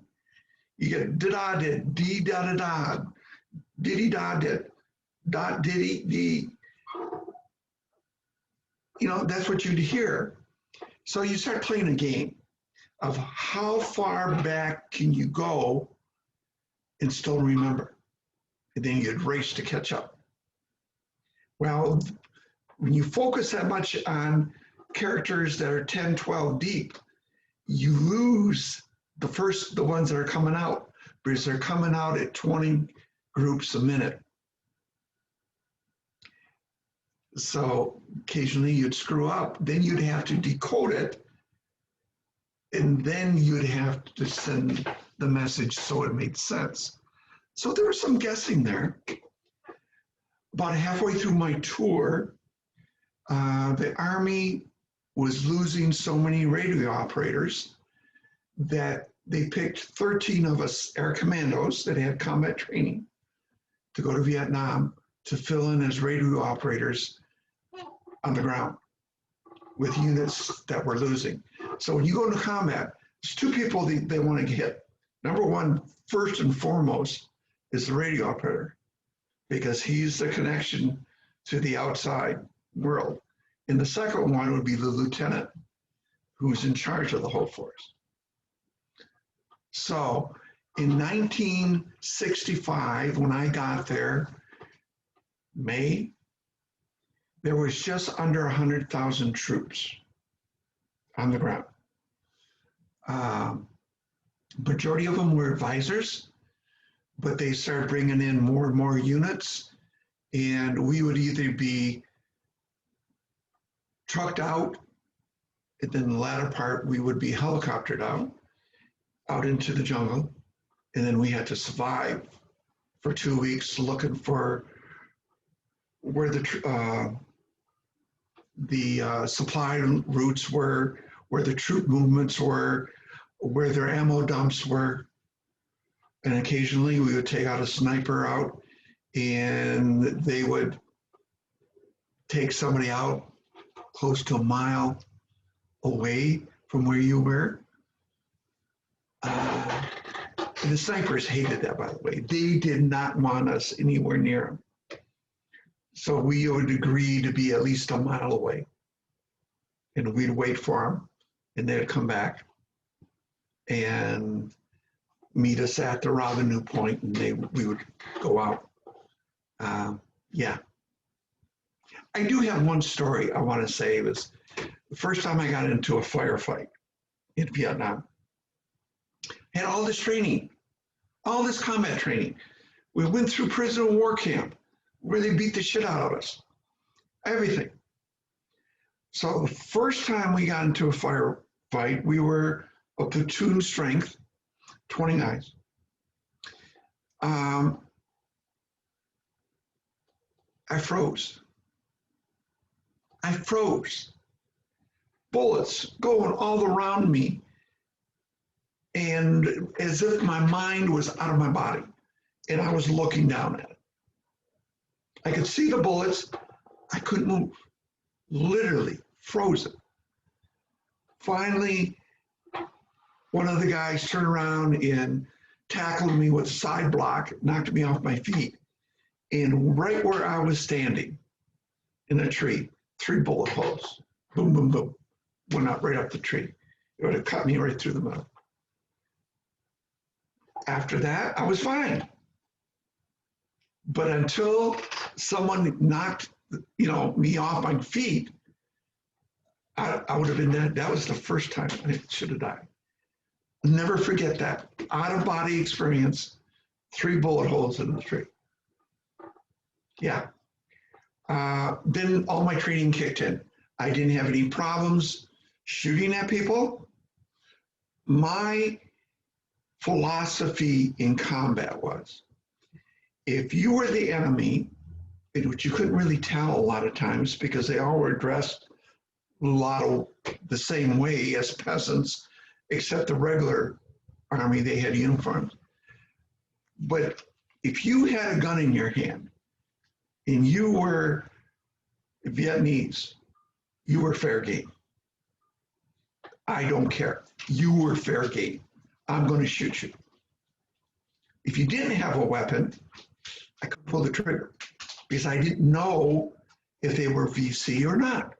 I couldn't arbitrarily, like some did, just shoot anybody. They go into a village and there's 5 or 6 VC in the village. I couldn't kill the whole village. I couldn't do that. I'll give you another example. I yell no. I'll give you another example. We were in a hamlet. We knew there were VC in the area, and they would come and they would force themselves on the people there, and they would take the food and everything from them. And my unit went in. I would go out where the chickens were. They'd be running around and seeing if I could find any eggs. And I said, oh, I had a little Spam can of Spam. I put some paper towels in there, and 2 eggs, which were smaller, would fit perfectly in a can of Spam, open can. I reached down to pick up an egg, and a bullet went right above my head. Of course, the unit opened up and killed everybody. But I couldn't shoot, you know, and I was trying to get them. It's just an old lady, let her live. But once they got in that mode and the adrenaline up, they couldn't stop. I never did anything in Vietnam that I couldn't look at myself in the mirror afterwards and feel guilty about. Never. That's the reason I could come back to society, because you are an animal. You're living in a kill and be killed environment. You are just a notch above being an animal. You were abusive. You didn't care about other people's feelings. None of it. You were an animal at the survival level. So the only thing you had is your honesty, your integrity, and your honor. If you never compromise those, you can make it back.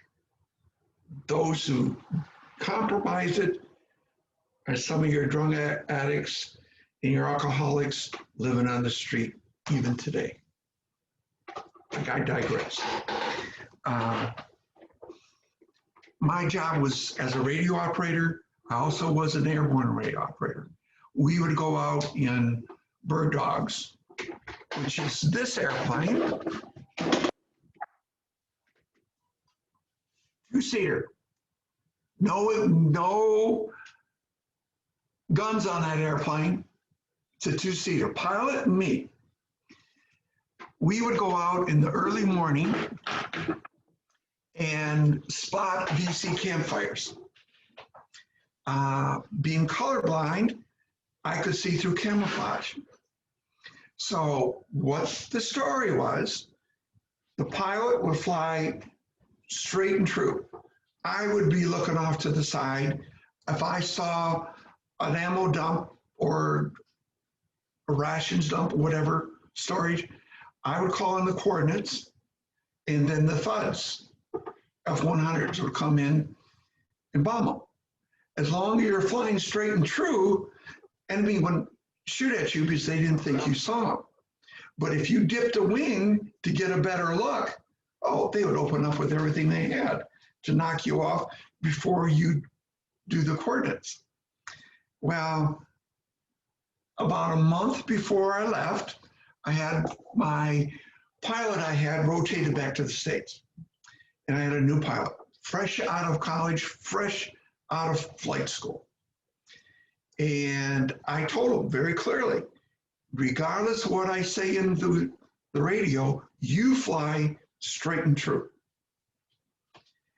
And I said, ooh. And I gave the coordinates. And he said, where? And he dipped the wing.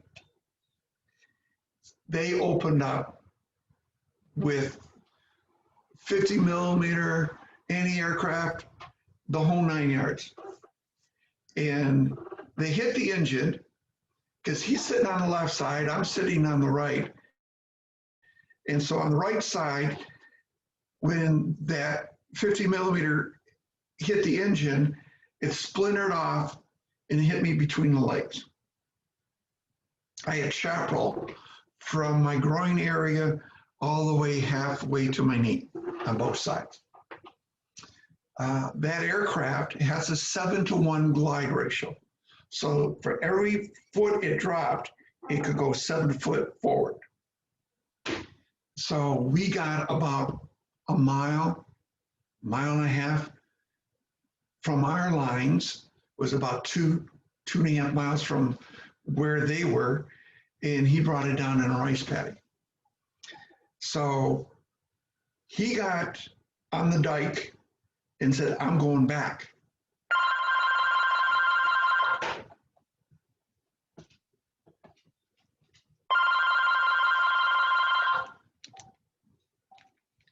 And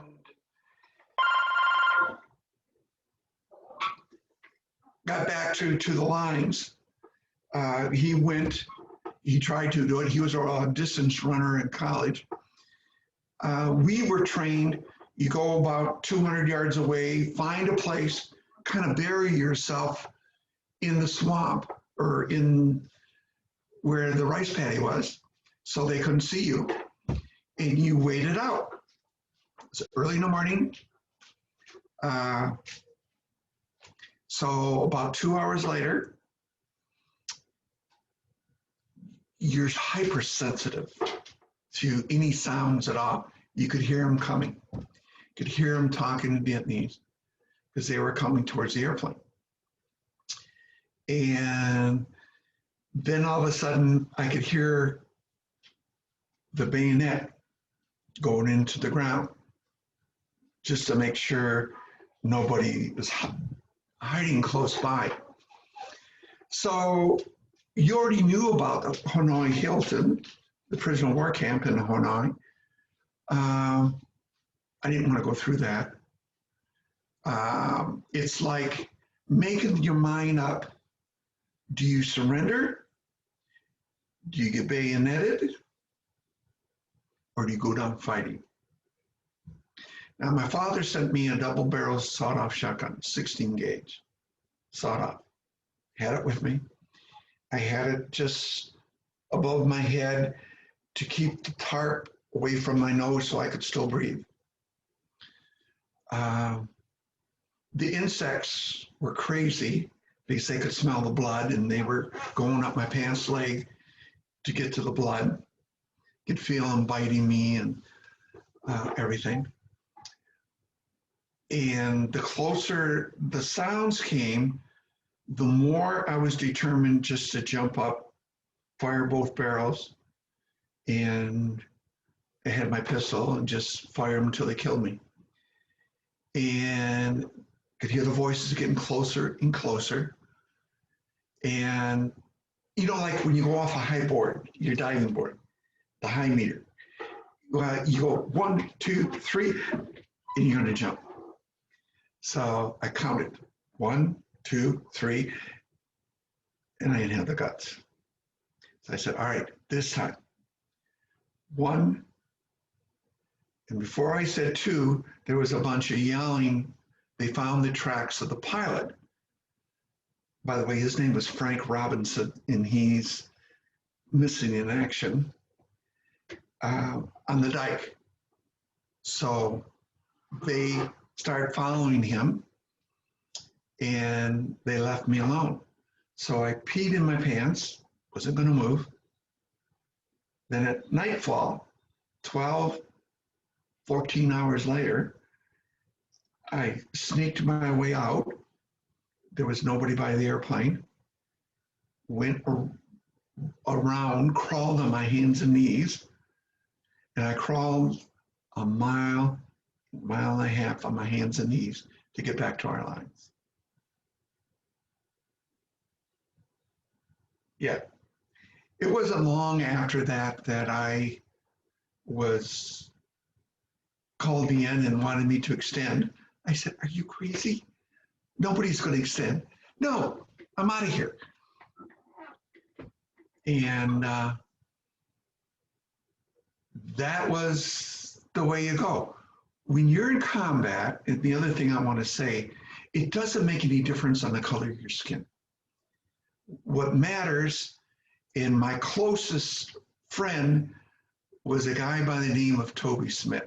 Toby was 6'5", Army. He weighed 230, all muscle. He was our machine gunner. He was a good guy to have as your friend. But when we would go out, he would need help carrying some of his ammo belts.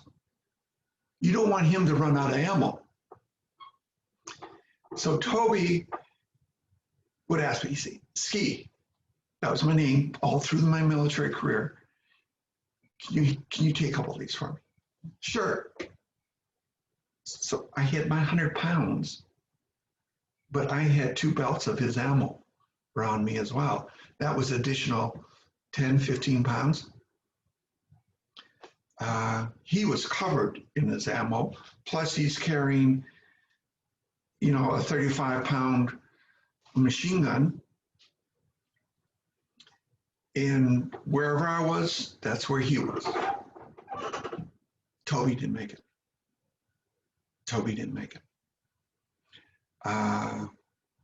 When I returned from Vietnam, I went to see 3 people's parents. One was in California, Roger Ledbetter. He lived high off the hog, visited his friends and his family. Told him about Roger, and I didn't tell him what a screw up he was. He was a little bit on the crazy end. I went to Mobile, Alabama to visit Toby's mother. Lived in a shack on the end of a bayou. You could see space between the boards of her house. I stayed for supper. Actually, I spent the night on the floor in her small, she only had 2 rooms. She had a dining room, living room, kitchen combination, like a little seating area and a 1 bedroom. And so I spent the night on the floor and talked to her about how Toby was in the military. And the third I went to go see was Doc Rivers. Doc didn't make it. Was the bravest man I ever met in my life. He was a conscientious objector, would not carry a weapon, but anytime there was a firefight, he would run to whoever was hit. Towards the end of his time, he got hit. And the rest of the platoon, would not leave until we retrieved his body. We took his body back.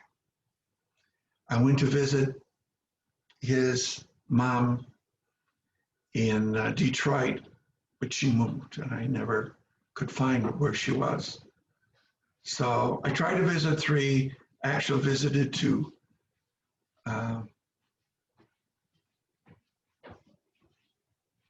Mother appreciated me coming, talking. I only talk about the good parts. And with Toby, it only was the good parts because he was a great guy. Then I left for Germany, but I was really, really screwed up. I would fight at the drop of a hat. And the bad thing is, I didn't fight like you would get into a fight. I break bones. I broke more collarbones than you can imagine. I dislocated more knees in a fight, kicked more guys in the groin, and then broke their bones while they were on the ground. I was just an angry, nasty person. And I didn't compromise my integrity. I was just me trying to reconnect with society after Vietnam. That was me. It is what it is. They were being horses' asses, and I wasn't taking it. So I was a spy when I left Vietnam. I went to Frankfurt, Germany, civilian clothes because of my Morse code experience. I would send and receive messages behind the Iron Curtain, which was fun. Carried a snub nose 38, civilian clothes. Cool. It was cool. Traveled behind the Iron Curtain, often to Berlin. Traveled as an athlete sometimes, as a servant, as a secretary. Primary, those were the ways.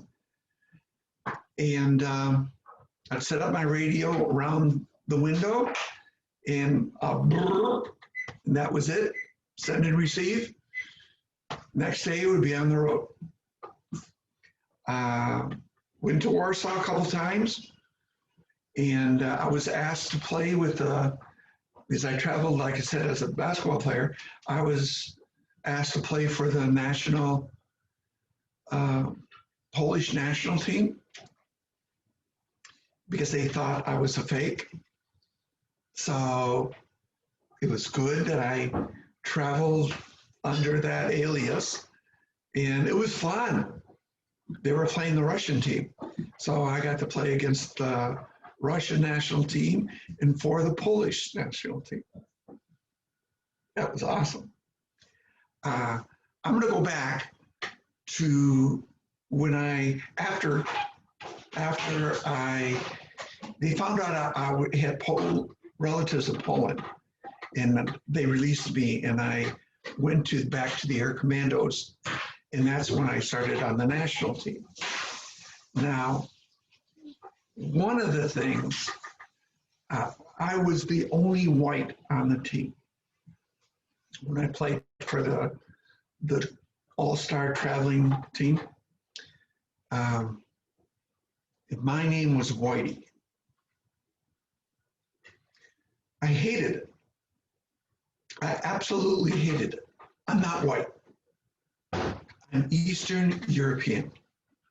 That's my genealogy.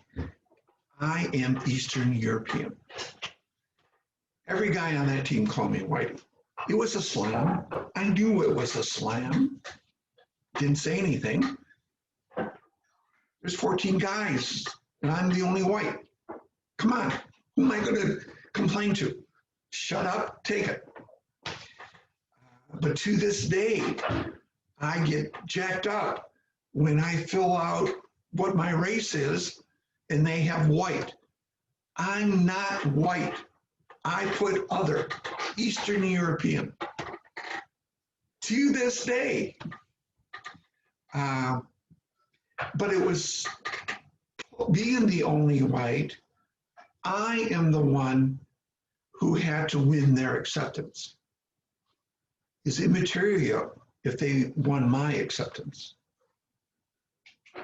What gave me great insight onto Black male mentality is they taught me how to play spades. And so I learned the rules, studied, got a book, all the stuff on how to play spades, right? Sat down, first time.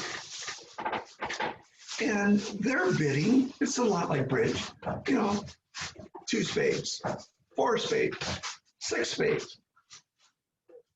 And I'm looking at them, and looking at my hand, and I'm saying, damn, outside of aces and kings, he must have all the damn spades. That's when I learned it's nothing more than a male chauvinist attitude. That's all it is. It's talk.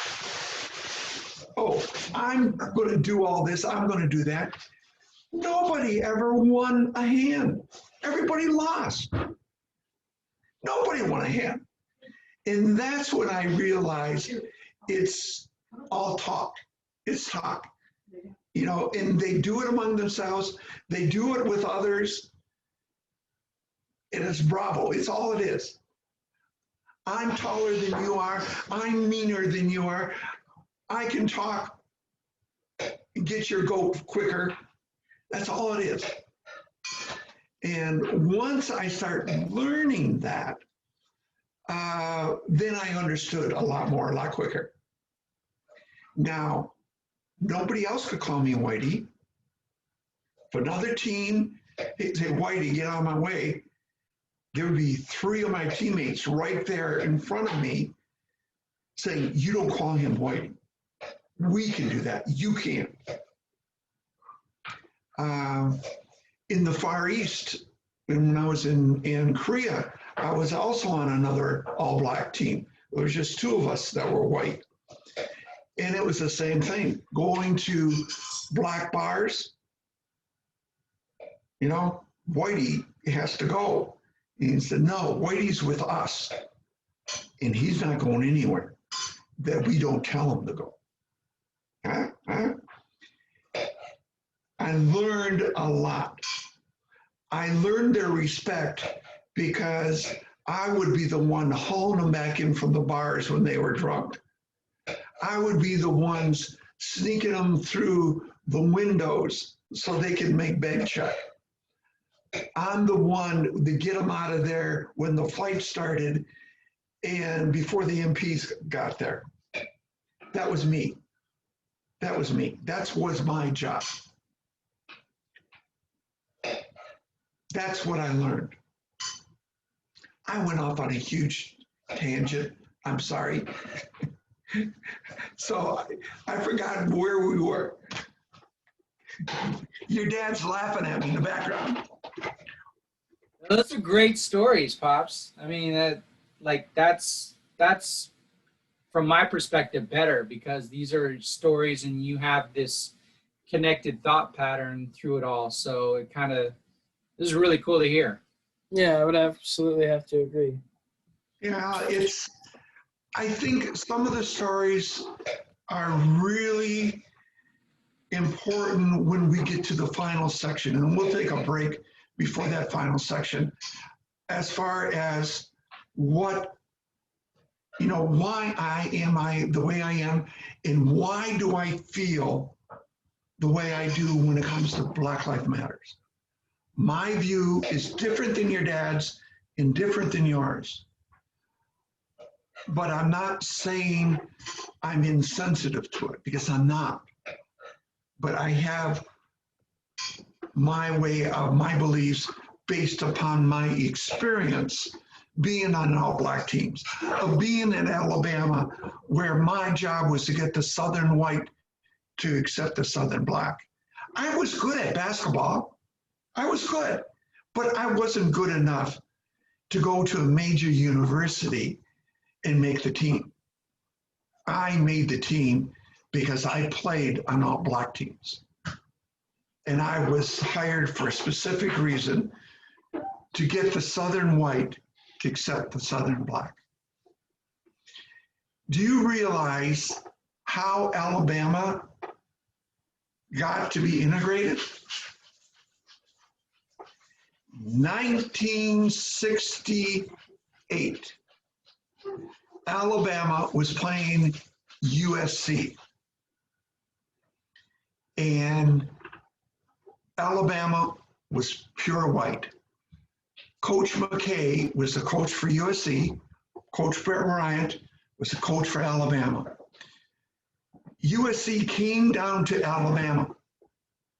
They flew in. And they played. And I think USC beat Alabama something like 43-13, or it could have been 43-20. And that was Coach Bryant did that on purpose to get their butts wet so that he could have black players on his team and he could recruit black players. and get the white majority to understand that if Alabama was going to be good, they had to have black players. First black that started for Alabama was the guy by the name of John Mitchell. He was a defensive lineman. Later became All-American. Later played for the pros. Later became assistant coach for Alabama. He was the first black player. Following year, Alabama went to USC, and Alabama trounced USC because they had black players, and they had good junior college All-Americans coming in. Black players wanted to play for Alabama because they wanted the school to be integrated. Even though they were treated like crap, restaurants they couldn't go to, they wanted to break the race barrier, and they did at Alabama. You have no idea the problems I had, being part of the team where my job was to get the Southern white to accept the Southern black. How they were taught that by their parents, who the majority of them didn't have an education, but they were raised from the days of Reconstruction to hate the black. No idea. No idea. So yeah, I grew up in that time frame. I know what it was like at that time. I knew what it was like to be white, and I knew what it was like by seeing the way the blacks were treated in the South at that time. I've seen both. That's where I want to spend fresh time with you talking about the Black Lives Matters. So I'll go through the other part real quickly. Went to Germany as a spy. Then I went as a airborne operator. Then they folded and went back to the States. I couldn't because I extended. I had to be in Germany. And I went back and I was attached to the Army out of Frankfurt. Then I got out, went to Alabama, played ball, got my education. 2 days after graduating, I was on my way back to go through officer boot camp and then go into pilot training and then go into hospital administration in my life as an officer. So my rank enlisted, I started out as Airman Basic, no stripes, to being a Staff Sergeant, E5, which is a 4-striper, which was unheard of for being enlisted under, I got that under 4 years, which is unheard of, but I got it because of my combat. Then I went in as a 2nd lieutenant, a butter bar, and I retired as a lieutenant colonel after 20 years. As a hospital administrator, as director of base medical services of my own facility, working in the Pentagon. I had a 25-year career in the military. Will I do it again? In a heartbeat. 15 years overseas. Could have been 19 if your grandmother wouldn't have said no and threatened to take my children. Could have been 19. It is what it is. Would I change? No. Anything? No. I'm a better man. I know who I am as a man. I would not change it. I take that back. I would have changed the 8 times I almost died. One or twice I could understand. 8 times, that's pushing good luck, the rabbit's foot a little bit. That's pushing the rabbit foot. So, what else you got? Want to give it a break until next time and talk about race, because I do have some strong feelings. Good. Yeah, I think.